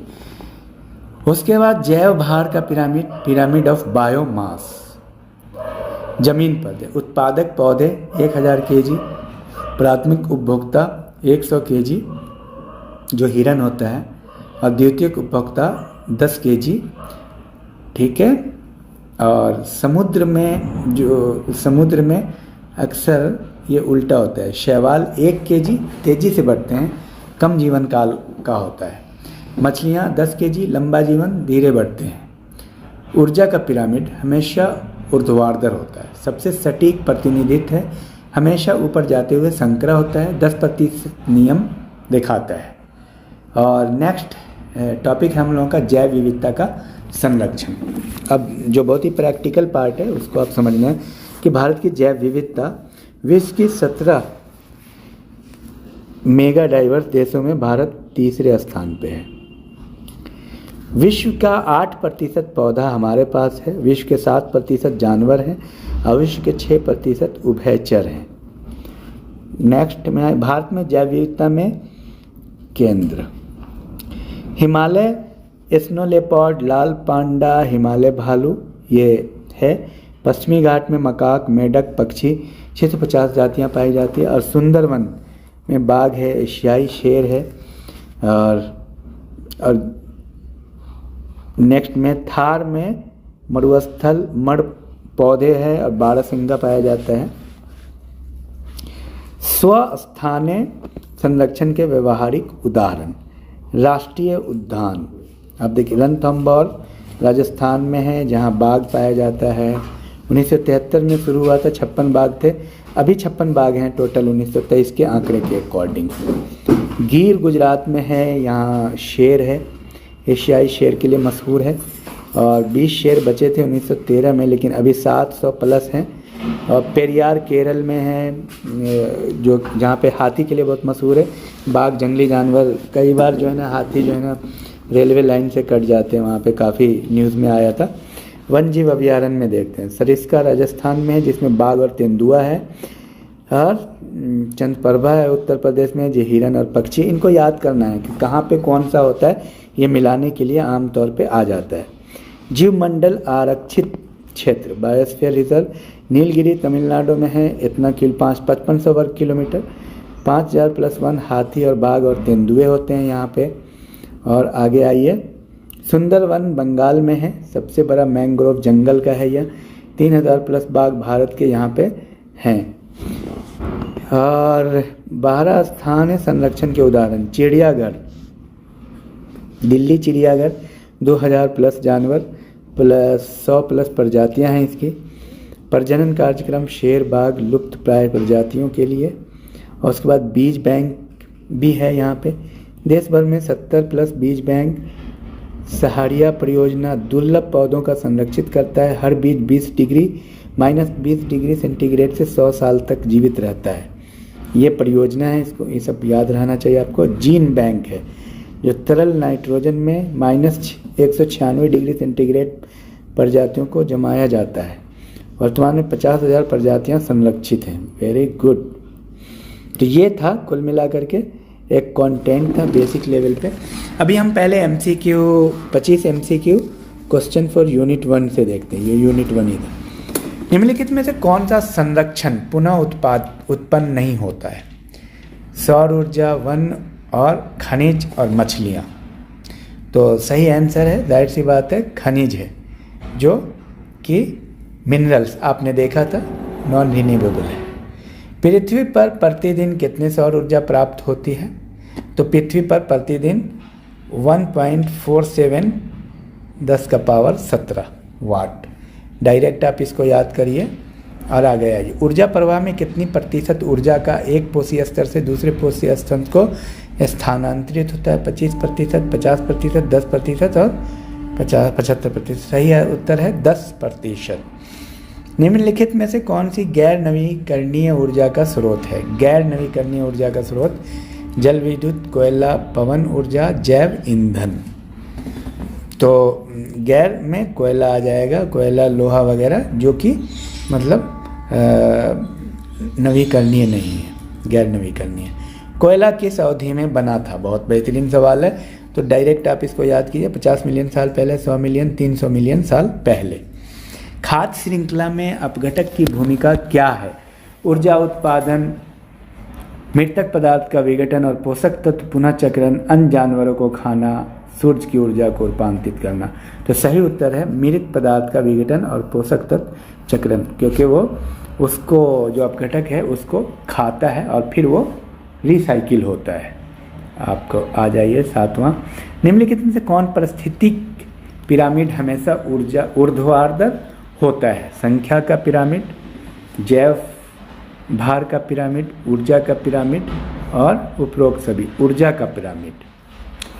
नेक्स्ट है, भारत में सर्वाधिक सौर विकिरण प्राप्त होता है? उत्तर प्रदेश में, राजस्थान में, गुजरात में, महाराष्ट्र में।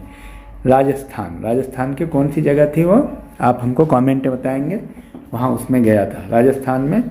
रावत भाटा सौर ऊर्जा राजस्थान में ज़्यादा संभावना है, लेकिन राजस्थान में कौन सी जगह है? बहरहाल रावत भाटा में तो एटॉमिक एनर्जी है। नेक्स्ट आ जाइए, विश्व में पवन ऊर्जा में भारत का स्थान क्या है? Second, third and fourth. तो right answer is fourth. Bharat की विश्व जैव विविधता में, इस विश्व जैव विविधता में स्थिति क्या है? First, second, third, fourth. तो ये भी आपको सी है, थर्ड है। भारत का बायोडाइवर्सिटी में तीसरा पोजीशन है। नेक्स्ट आइए, खाद्य श्रृंखला का सही क्रम कौन सा है? तो खाद्य श्रृंखला का सही क्रम सबसे पहले उत्पादक होता है, फिर उपभोक्ता होता है, फिर अपघटक होता है। ये समझिए, यानी पहले आप देखिए, पहले उत्पादक होता है प्रोड्यूसर, जैसे घास है, फिर उसके बाद उपभोक्ता है, बकरी है, हाँ, और फिर अपघटक है जो उसको फिर रिसाइकिल किया जाता है। तो ये आपको याद रखना है। प्राथमिक उपभोक्ता किसे कहते हैं? अन्य जानवरों को, पौधों को, मृत पदार्थ, सूर्य ऊर्जा को। पौधों को कहते हैं, ये है प्राथमिक उपभोक्ता। प्राथमिक उपभोक्ता, वेरी गुड। नेक्स्ट आइए, जैव आवर्धन बायोमैग्निफिकेशन क्या है? जीवों की संख्या में वृद्धि, जीवों के आकार में वृद्धि, विषाक्त पदार्थों का भोजन श्रृंखला में सांद्रण। सही उत्तर है। नेक्स्ट, स्वस्थानीय संरक्षण का सबसे अच्छा उदाहरण क्या है? चिड़ियाघर, राष्ट्रीय उद्यान, वनस्पति उद्यान, बीज बैंक। राष्ट्रीय उद्यान, नेशनल पार्क में वहाँ पे संरक्षण किया जाता है। जैसे हमारे यहाँ कौन सा नेशनल पार्क है, आप हम बताएंगे उत्तराखंड में कौन सा नेशनल पार्क है, लिख करके बताएंगे। भारत में बाघ संरक्षण कार्यक्रम कब शुरू हुआ? बाद में, और ये कहाँ से शुरू हुआ ये भी आप बताएंगे। कौन सा नेशनल पार्क इसके लिए जाना जाता है? 1973 में, प्रोजेक्ट टाइगर। नेक्स्ट, कौन सा राष्ट्रीय उद्यान एशियाई शेर के संरक्षण के लिए प्रसिद्ध है? रणथंभौर, गिर, पेरियार, नीलगिरी। तो गिर है। ये किस राज्य में है ये आप जरूर हमें बताएंगे कमेंट में। और 17 का, बीज बैंक में बीजों को किस तापमान पर संरक्षित किया जाता है? -10 degree, -20 degree, 0 degree, 10 degree. Right answer is -20 degree centigrade. निम्नलिखित में से कौन सा बाह्य स्थानीय संरक्षण का उदाहरण है? तो वन संरक्षण, पवित्र वन, चिड़ियाघर, अभ्यारण्य। तो राइट आंसर इज चिड़ियाघर। पारिस्थितिकीय तंत्र में ऊर्जा का प्राथमिक स्रोत है। ऊर्जा का प्राथमिक स्रोत चांद, सूरज, बिजली, पानी। तो राइट आंसर इज सूरज। हमेशा ये क्वेश्चन आता है, रिपीटेबल है। निम्नलिखित में से कौन नवीकरणीय संसाधन है? यूरेनियम, तेल, जल, कोयला। यूरेनियम नहीं है और तेल भी नहीं है, खत्म हो जाएगा, खत्म। कोयला भी नहीं है, तो जल है। जल is the right answer. Next, petroleum का निर्माण कितने वर्ष पहले हुआ? 50 million, 100 million, 150 million, 200 million. Right answer is 100 million. Hydro electric ऊर्जा की दक्षता कितनी होती है? 50 से 60%, 60 से 70, 70 से 80, 80 से, तो राइट आंसर इज 80 से 90%। भारत की तटीय लंबाई कितनी है? भारत की तटीय लंबाई है आपको 7517 किलोमीटर। और निम्नलिखित में से कौन उत्पादक का कार्य करता है? उत्पादक का कार्य कौन करता है? शेर, हिरन, पौधे और बैक्टीरिया। तो उत्पादक तो आपको पता ही है, पौधे हैं, तभी तो खाएंगे वो बकरी, बकरी को फिर शेर खाएगा और फिर उसको अपघटक। Right answer.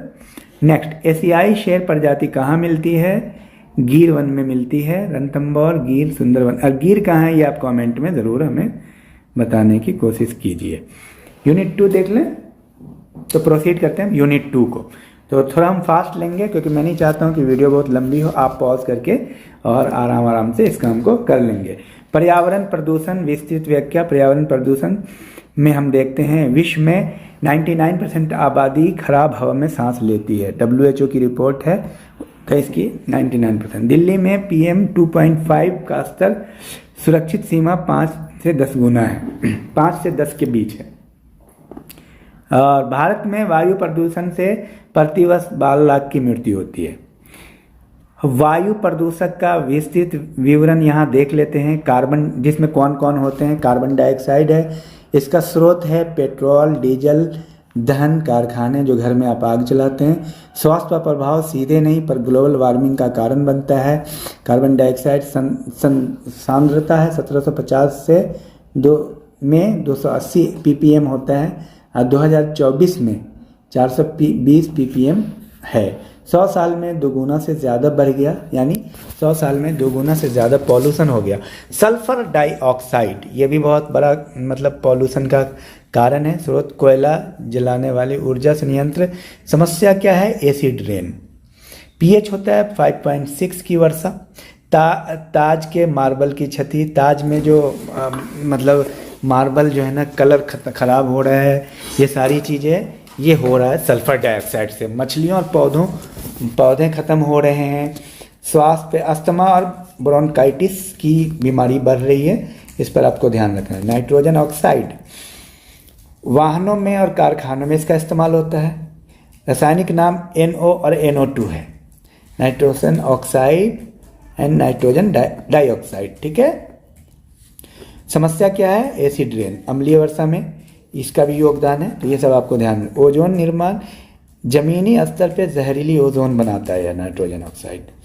और पार्टिकुलर मैटर, कणिकीय पदार्थ, PM 2.5 माइक्रोमीटर से छोटे कण होते हैं, फेफड़ों में गहराई तक प्रवेश करते हैं। ये कणिकीय जो कण होते हैं, पार्टिकल्स होते हैं। जन्म के वजन में कमी, आजकल बच्चों के जन्म का वजन कम होता है, बचपन में अस्थमा का विकास होता है, प्रतिदिन 2.5 घंटे के बराबर जीवन खो देते हैं। अब PM 10 माइक्रोमीटर तक नाक गले में रुक जाता है ये। चलिए वास्तविक उदाहरण, दिल्ली का संकट, अक्टूबर-नवंबर AQI 500+ सीवियर है ये। कारण पराली जलाना, पंजाब हरियाणा में ये ज़्यादा होता है। डीजल पेट्रोल वाहन 30% है। निर्माण धूल ये सब कारखानों से 25%, औद्योगिक उत्सर्जन 15%। अब परिणाम क्या है? स्कूल बंद, सड़क पर गाड़ी प्रतिबंध, अस्पताल में 30% अधिक मरीज। जल प्रदूषण की गहन व्याख्या, भारत में जल प्रदूषण के आंकड़े, 30% ग्रामीण आबादी को शुद्ध पानी नहीं मिलती, 50% शहरी घरों का सीवेज नदियों में जाता है, 100% शहरों का मल यमुना गंगा आदि में मिल रहा है। इसको आप समझिए। और जल प्रदूषण के प्रकार, कृषि एग्रीकल्चर रन ऑफ समस्या, रासायनिक खाद और कीटनाशक पानी में बहते हैं। परिणाम क्या है? नाइट्रेट संदूषण से कुआं जहरीले हो जाते हैं। उसके बाद ब्लू बेबी सिंड्रोम, शिशुओं में ऑक्सीजन की कमी। और पंजाब के कुछ इलाकों में 45 mg/L ठीक है नाइट्रेट मिला है। औद्योगिक अपशिष्ट, टेक्सटाइल कलर का जहाँ इस्तेमाल होता है, रंगों से जहरीले रसायन, फार्मा कंपनी में दवा के अवशेष पानी में जाते हैं, धातु कारखाने में सीसा, पारा, ये सारी चीज़ें पानी में चली जाती है। विजयवाड़ा में शिक्षा नगर नहर में विषाक्त रसायन पाए गए हैं, 2023 के आंकड़े हैं। सीवेज में भारतीय शहरों की स्थिति, 80% सीवेज का उपचार नहीं होता। परिणाम क्या होता है? हैजा, टाइफाइड जैसी बीमारियां। गंगा नदी में 1.3 बिलियन लीटर सीवेज प्रतिदिन जाता है, अंदाजा कीजिए। प्लास्टिक प्रदूषण क्या है? समुद्र में 5 ट्रिलियन प्लास्टिक के टुकड़े, मछलियों के पेट में प्लास्टिक से भरा हुआ है। खाद्य श्रृंखला, समुद्री भोजन में प्लास्टिक कण पाए जाते हैं। मृदा प्रदूषण की विस्तृत व्याख्या, भारत में मृदा की समस्या, 120 मिलियन हेक्टेयर भूमि खराब स्थिति में है। प्रतिवर्ष 1.5 टन हेक्टेयर उपजाऊ मिट्टी की हानि है। कारण और प्रभाव को देख लिए, रासायनिक खाद तथा अत्यधिक उपयोग। समस्या, मिट्टी में असंतुलन, नाइट्रोजन पौधे की ज़रूरत से ज़्यादा पाया जाना, और इसीलिए अब प्रोटीन में प्रॉब्लम आ रहा है। परिणाम, मिट्टी अम्लीय हो जाता है और जीवाणु मर जाते हैं। पंजाब में 40 साल में मिट्टी की उर्वरता आधी हो गई है। भारी धातु दूषण, सीसा यानी लीड पेट्रोल में अब प्रतिबंधित हो गया है। प्रभाव क्या? बच्चों में IQ कम होना, कैडमियम बैक्टीरिया से किडनी की समस्या, क्रोमियम चमड़े के कारखानों में कैंसर का खतरा बढ़ गया है क्रोमियम से। ध्वनि प्रदूषण की विस्तृत जानकारी एक बार देख लीजिए। ध्वनि की तीव्रता, मानव सुनने की न्यूनतम समय 0 डेसिबल और 30 dB फुसफुसाना, उसके बाद 60 dB सामान्य 60 dB और 80 dB है टेरिफिक शोर, इससे नुकसान शुरू हो जाता है। 100 dB डीरल, सायरन, ये सारे हैं, 1 घंटे में सुनने की क्षमता खो जाते हैं। 120 dB से दर्द बढ़ जाता है, पेन, और 140 dB हवाई जहाज का टेक ऑफ 140 dB का होता है। इतना साउंड, ये dB ना यूनिट है साउंड की। अब आइए स्वास्थ्य पे क्या प्रभाव पड़ता है। 70 dB से ऊपर अगर है तो तनाव हार्मोन बढ़ता है, टेंशन बढ़ता है। आजकल जो लोगों में टेंशन है इन पोल्यूशन की वजह से बहुत ज़्यादा हो रहा है, साउंड पोल्यूशन। 80 dB 8 घंटे का सुनना, 16% सुनने की क्षमता कम हो जाती है। 90 dB हृदय रोग का जोखिम 10% बढ़ता है। 100+ dB तुरंत स्थायी नुकसान होता है। यानी अगर आप सायरन सुनते रहें और ये डीजे वगैरह सुनते रहें तो बहुत दिक्कत होगी। भारत में ध्वनि प्रदूषण रेलवे स्टेशन से 100 से 110 डीबी, एयरपोर्ट के पास 140 से 150 डीबी और समाज कार्यक्रमों में 100 से 120 डीबी का यूज होता रहता है। वैश्विक गर्माहट और जलवायु परिवर्तन गहन विश्लेषण, एक नज़र उसको भी देख लेते हैं। ग्रीन हाउस प्रभाव की कार्यप्रणालियाँ समझे। एक सरल उदाहरण से, एक कार को धूप में रखें, खिड़की बंद रहने के से अंदर की हवा गर्म हो जाती है, कार्बन डाइऑक्साइड ठीक वैसे ही काम करता है। ये ग्रीन हाउस इफेक्ट की तरह काम करता है, ठीक है। तो ग्रीन हाउस गैसों की विस्तृत व्याख्या, जैसे गाड़ी में अंदर शीशे बंद रहेंगे तो गाड़ी गर्म हो जाती है, वैसे ही कार्बन डाइऑक्साइड का 75% योगदान है आपको। स्रोत जीवाश्म ईंधन, कोयला, तेल, गैस 64%, वनों की कटाई 18%, जिसे पेड़ कार्बन डाइऑक्साइड सोख लेते हैं, और सीमेंट उत्पादन से 80%। ये समीकरण भी दे दिया गया। कैल्शियम कार्बोनेट वो चेंज होता है calcium oxide plus carbon dioxide में। और अन्य 10%। प्रभाव 1 टन कार्बन डाइऑक्साइड बराबर 30 साल तक वातावरण में रहता है। ये इतना लंबा इसका प्रभाव है। मीथेन से देखिए क्या क्या नुकसान है। 15% योगदान है मीथेन का आपके इसमें, ठीक है। गाय भैंसों का पाचन, एक गाय बराबर एक कार के बराबर उत्सर्जन, इतना ज़्यादा उसमें मीथेन है। चावल के खेत में वैध मिट्टी में जीवाणु, कचरे का सड़न, ये सब मीथेन पैदा करता है। कोयले की खान में, और समस्या क्या है, कार्बन डाइऑक्साइड से 28 गुना ज़्यादा शक्तिशाली होता है, 20 साल तक रहता है। नाइट्रोजन ऑक्साइड का योगदान 6% है।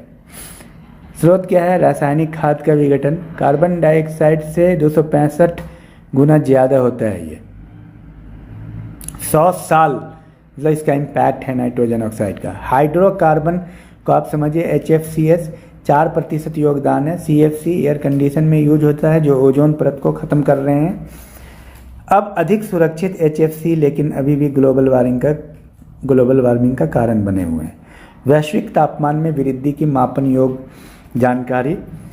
वर्ष दर वर्ष तापमान वृद्धि 1850 से 1950 में 13.7 डिग्री, 1980 में 0 प्लस हो गया इतना, 2000 में प्लस हो गया 0.4 डिग्री, 2020 में 1.1 डिग्री सेंटीग्रेड और 2023 में 1.35। अब तक के सबसे गर्म साल हो गए हैं 2023।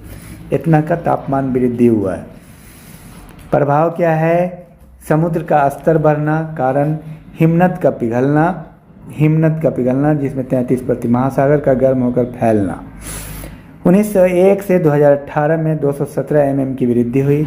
आने वाला खतरा 2100 तक 1.1 मीटर का उछाल संभव। मालदीव पूरी तरह डूब सकता है। और उसके भारत के तटीय शहर मुंबई, कोलकाता, चेन्नई का बड़ा हिस्सा डूब सकता है। मैं बचपन से ही सुन रहा हूँ, ठीक है, अब पढ़ रहा हूँ। तो ये 2100 तक में ऐसा होने की संभावना है। हिमनद का पिघलना, हिमालय की स्थिति पिछले 20 साल में 21% बर्फ खो चुके हैं। 2 बिलियन लोग इस पानी पर निर्भर हैं, भारत, चीन और पाकिस्तान। 2100 तक 70% हिमालयी बर्फ गायब हो जाएगी।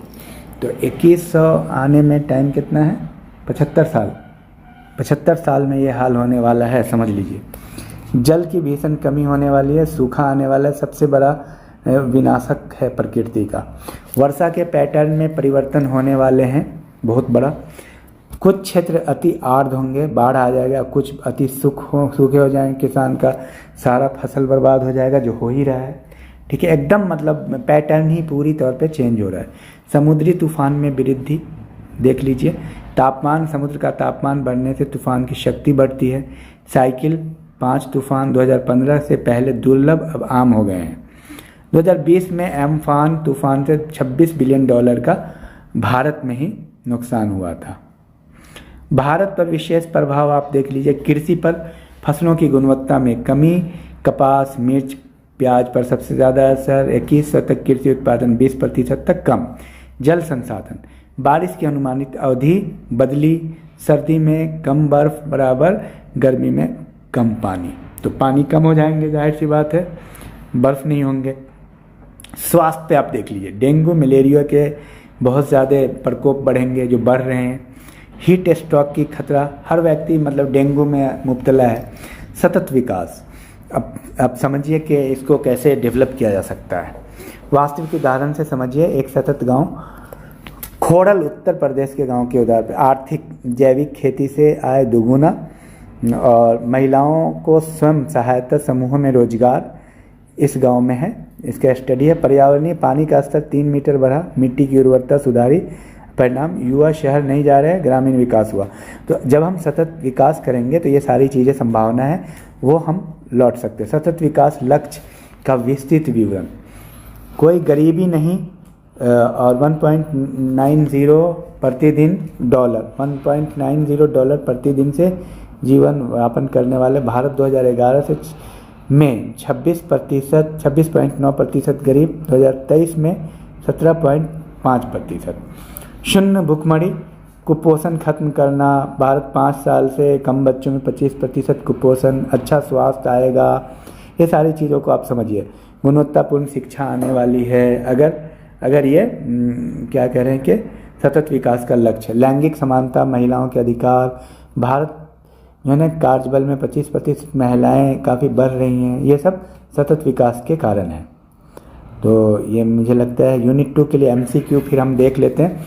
प्रदूषण नियंत्रण में व्यक्ति की प्राथमिक जिम्मेदारी है। सरकार से मांग करना, व्यक्तिगत स्तर पर कदम उठाना, अंतर्राष्ट्रीय संगठनों को पत्र लिखना, कानून के विरुद्ध विरोध करना। तो सही उत्तर है व्यक्तिगत स्तर पर कदम उठाना। नेक्स्ट है, वायु प्रदूषण से सबसे ज़्यादा प्रभावित होते हैं पौधे, जानवर, बच्चे और बुजुर्ग, केवल शहरी लोग। सही उत्तर है बच्चे और बुजुर्ग। उसके बाद PM 2.5 क्या दर्शाता है? तो डायरेक्ट हम आंसर देख लेते हैं। 2.5 माइक्रोमीटर से छोटे कण, इसका मतलब है। अम्लीय वर्षा का मुख्य कारण क्या है? अम्लीय वर्षा का मुख्य कारण सल्फर डाइऑक्साइड और नाइट्रोजन ऑक्साइड हैं, जो अभी आपने देखा था ऊपर में। ब्लू बेबी सिंड्रोम किससे होता है? ब्लू बेबी सिंड्रोम नाइट्रेट्स की अधिकता से होता है। तो डायरेक्ट आंसर इसका देखते हैं समय को बचाते हुए। उसके बाद कौन सी गैस ग्लोबल वार्मिंग में सबसे ज़्यादा योगदान देती है? तो दैट इज़ कार्बन डाइऑक्साइड, पहले नंबर पे था, आपको याद है। ग्रीन हाउस प्रभाव से कार्बन डाइऑक्साइड वातावरण में कितना रहता है? तो 30 साल तक रहता है। इसी तरह और भी गैस का आप ध्यान में रखिएगा। एक गाय प्रतिदिन कितनी मीथेन उत्सर्जित करती है? तो सही उत्तर है 1 कार के बराबर, यानी 500 ग्राम। पिछली 100 सालों में पृथ्वी का तापमान कितना बढ़ा है? 1.1 डिग्री सेंटीग्रेड। समुद्र का स्तर बढ़ने का मुख्य कारण क्या है? समुद्र का स्तर बढ़ने का हिमनद का पिघलना और सागर का फैलना। Right answer. 2100 तक समुद्र का सतत स्तर कितना बढ़ सकता है? 1.1 मीटर स्तर बढ़ सकता है। हिमालय की कितनी बर्फ पिछले 20 सालों में खो चुकी है? 21%। सतत विकास के कितने मुख्य लक्ष्य हैं? सतत विकास के 17 मुख्य लक्ष्य हैं। प्लास्टिक प्रदूषण का समुद्र में कितना बुरा असर है? तो प्लास्टिक प्रदूषण भोजन श्रृंखला में प्रवेश कर मानव को नुकसान पहुंचा रहा है और पूरा श्रृंखला गड़बड़ हो रही है। भारत में वायु प्रदूषण से प्रतिवर्ष कितनी मृत्यु होती है? 12 लाख। भारत में जल प्रदूषण का सबसे बड़ा स्रोत क्या है? घरेलू सीवेज। घरेलू सीवेज।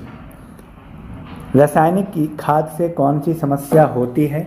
रासायनिक खाद से समस्या होती है भूमि अम्लीय हो जाती है और उर्वरता कम हो जाती है। यह सही उत्तर है। आप लोग अच्छे से इसको कर लीजिए पॉज करके। 70 डेसिबल से कम ध्वनि का क्या प्रभाव है? तनाव हार्मोन बढ़ता है। एक एक क्वेश्चन को आप बार बार रिपीट कीजिए, लिखिए, उसको लिख लीजिए और याद कीजिए। पर्यावरण प्रदूषण से जुड़े जन जन को कौन सी बीमारी हो सकती है? तो उन अस्थमा, ब्रोंकाइटिस, त्वचा रोग, कैंसर, ये है। उसके बाद ग्रामीण भारत में स्वच्छता मिशन का मुख्य उद्देश्य क्या है? मुख्य उद्देश्य है शौचालय निर्माण और खुले में शौच रोकना। स्वच्छता निर्माण। शहरी भारत में प्रदूषण में कितना योगदान डीजल वाहनों का है? 30%। और जलवायु परिवर्तन भारत की अर्थव्यवस्था कितने असर डालेगा? कितना असर डालेगा? 5 से 10%। उसके बाद आइए, मीथेन कार्बन डाइऑक्साइड से कितना अधिक शक्तिशाली है? मीथेन कार्बन डाइऑक्साइड से 20 साल में 28 गुना शक्तिशाली होता है। 28 गुना शक्तिशाली। कार्बन डाइऑक्साइड सबसे ज़्यादा पोल्यूशन कर रही है, लेकिन मीथेन बहुत ज़्यादा शक्तिशाली है। प्रदूषण नियंत्रण के लिए प्रदूषक भुगतान सिद्धांत का अर्थ क्या है? इसका अर्थ है प्रदूषक खुद को साफ करे और लागत दे। ये तो बहुत अच्छी बात है। आपको खुद तैयार करना पड़ेगा और मेहनत करना पड़ेगा। सरकार का इंतज़ार बंद कीजिए। भारत में कौन सी नदी सबसे ज़्यादा प्रदूषित है?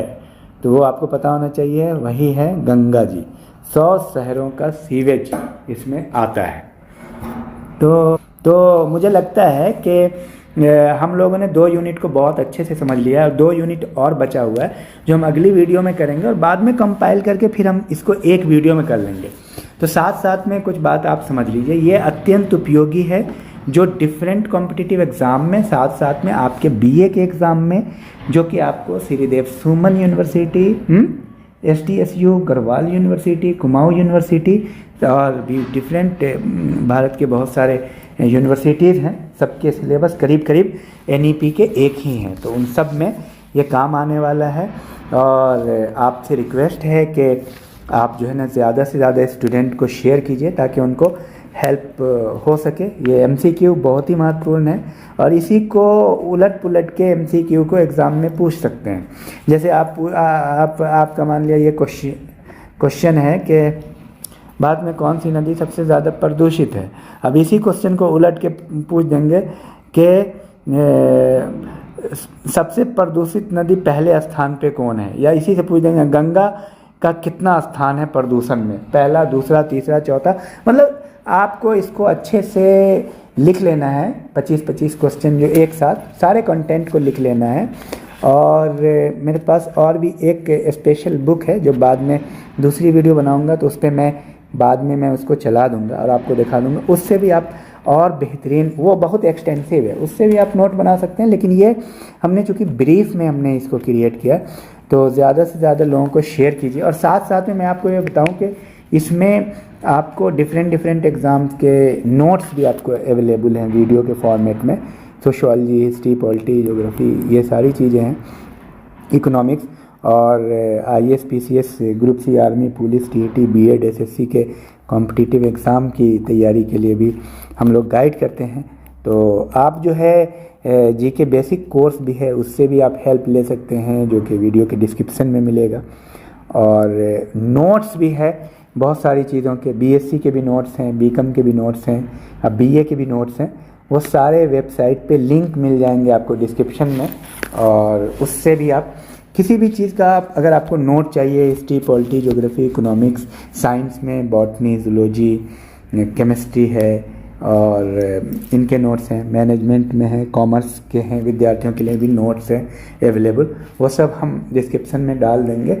और थोड़ा आपको वेबसाइट पे आपको थोड़ा सर्च करना है, पर ये बहुत ऑथेंटिक है, उससे आप पढ़ाई कीजिए। और साथ साथ में जब आप वेबसाइट पे जाएं तो आपको लैंग्वेज चेंज करने का भी ऑप्शन मिलता है, तो उसमें आप जा कर के लैंग्वेज भी चेंज कर सकते हैं आप अपनी मर्ज़ी से।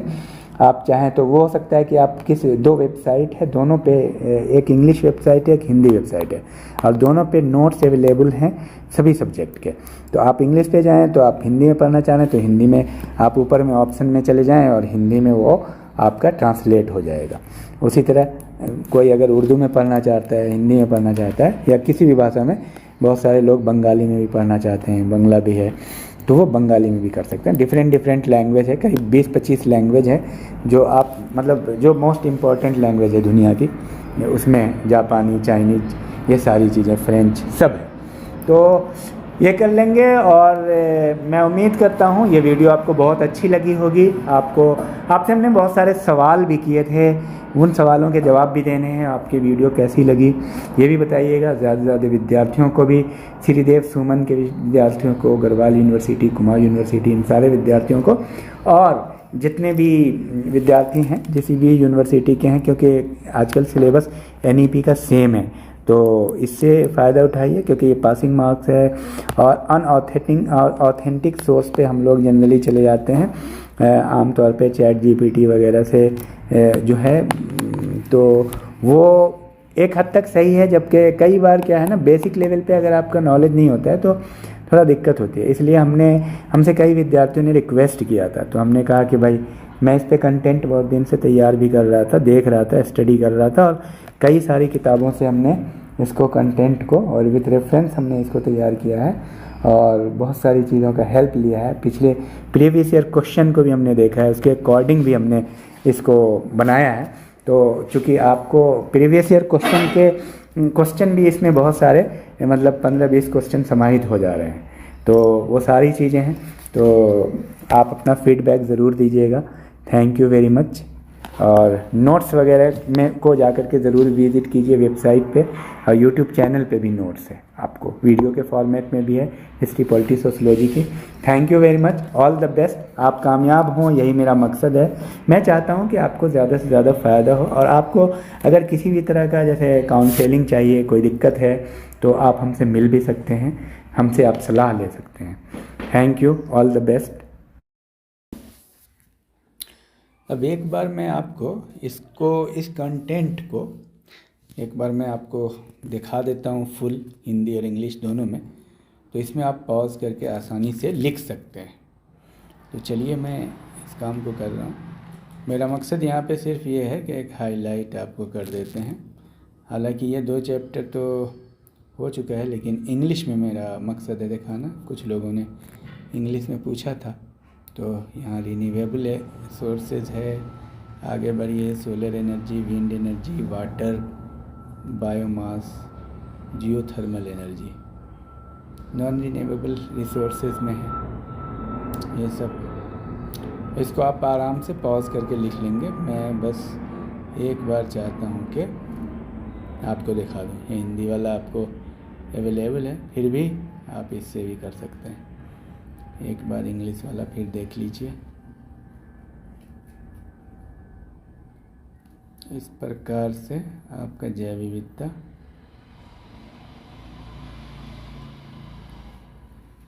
एक नज़र, इंग्लिश एक्सप्लेनेशन, बायोडाइवर्सिटी।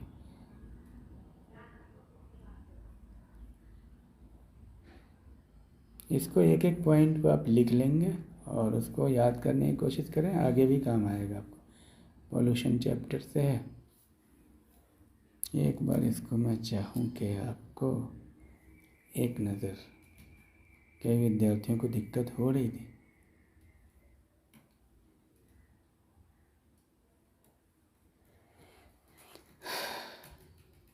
तो ये रहा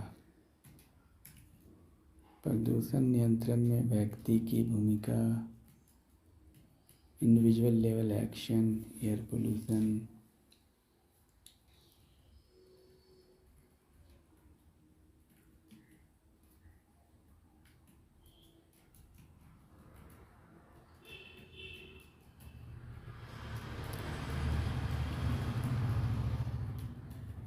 ग्लोबल वार्मिंग,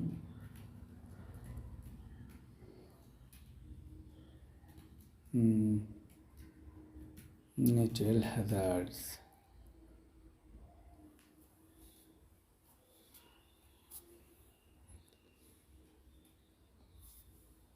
आराम से आप एक एक को लिखेंगे। वैसे तो MCQ अगर आपने अच्छे से कर लिया है तो वो भी सफिशिएंट है।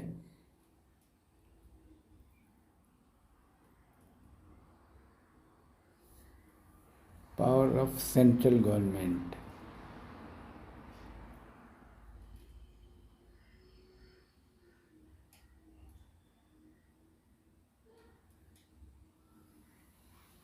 थर्ड यूनिट की तरफ आ चुके हैं, environment and instruments and assessment, environmental instruments and assessment.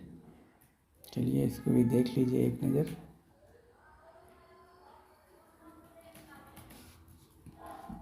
Establishment,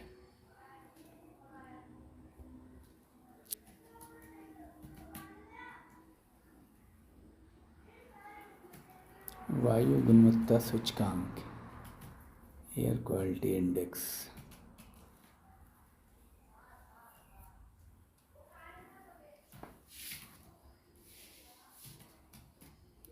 air quality index का definition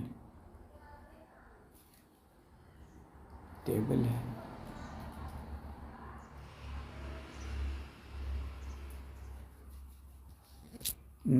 importance of Indian traditional knowledge बहुत ही इम्पोर्टेंट है, इसको भी एक नज़र मारिए।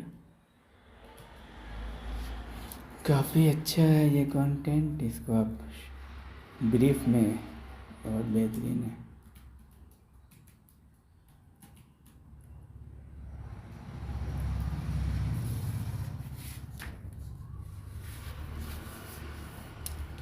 ये रहा कुल मिला करके आपका content.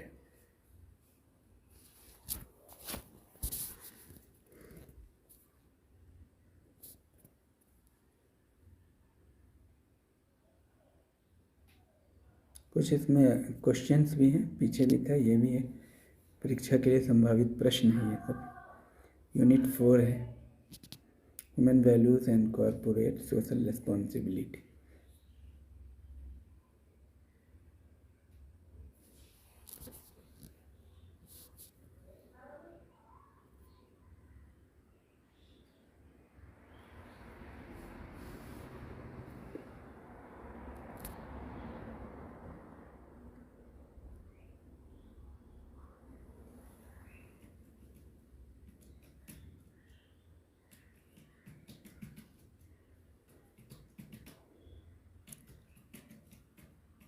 English, universal, influential, hierarchical, stable yet changeable, foundation of morality, personal value, social value, moral values, cultural values, intrinsic values, instrumental values, environmental values,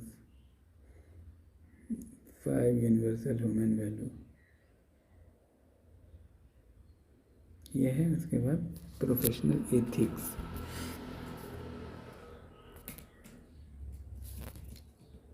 objectivity, confidentiality, professional competence, accountability, professional behaviour,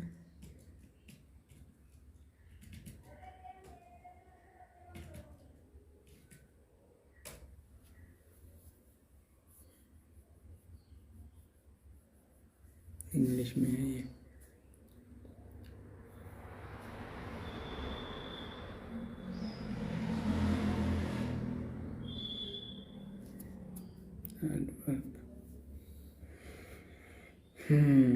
तो इसमें देखिए कि will power, fearlessness, कर्मयोग, man making education,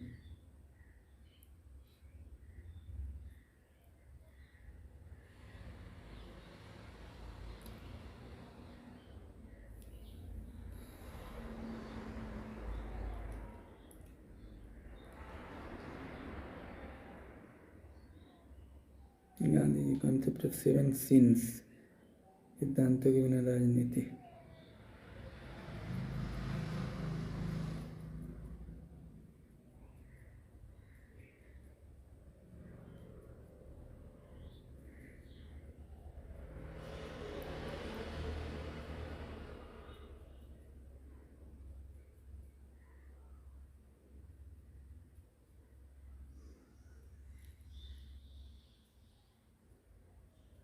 Abdul Kalam का माता पिता और शिक्षकों पर विचार,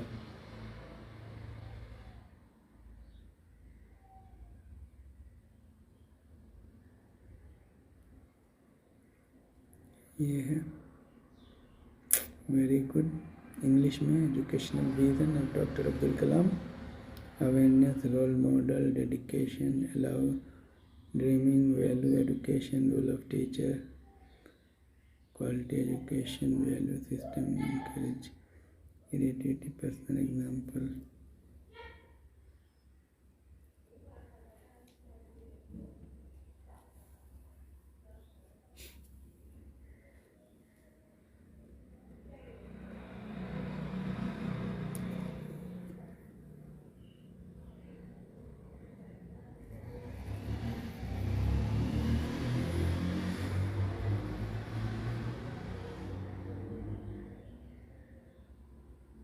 भागवत गीता के अनुसार धर्म एंड होलिस्टिक मैनेजमेंट, कर्म, धर्म, आत्म प्रबंधन, निर्णय लेना, नेतृत्व, प्रेरणा, टीम एवं प्रबंधन, संघर्ष समाधान, आधुनिक प्रबंधन में उपयोग, कार्य संस्कृति, नैतिक व्यवसाय, तनाव प्रबंधन, सतत विकास, इंग्लिश में है।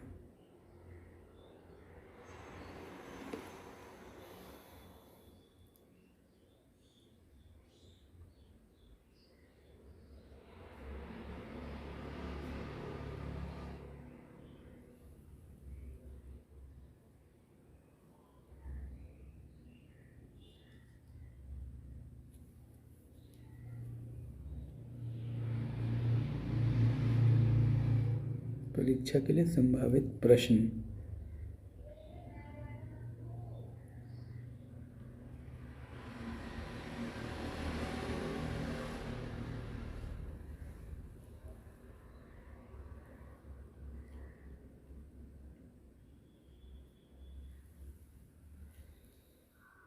NCERT इन्वायरमेंटल साइंस, इन सारी किताबों से मिल करके बना है यह बुक, ठीक है। और भी बहुत सारे कंटेंट से मिला करके, तो देखिए कितना ऑथेंटिक है। तो thank you, all the best, share कीजिए और भी विद्यार्थियों को फ़ायदा होगा।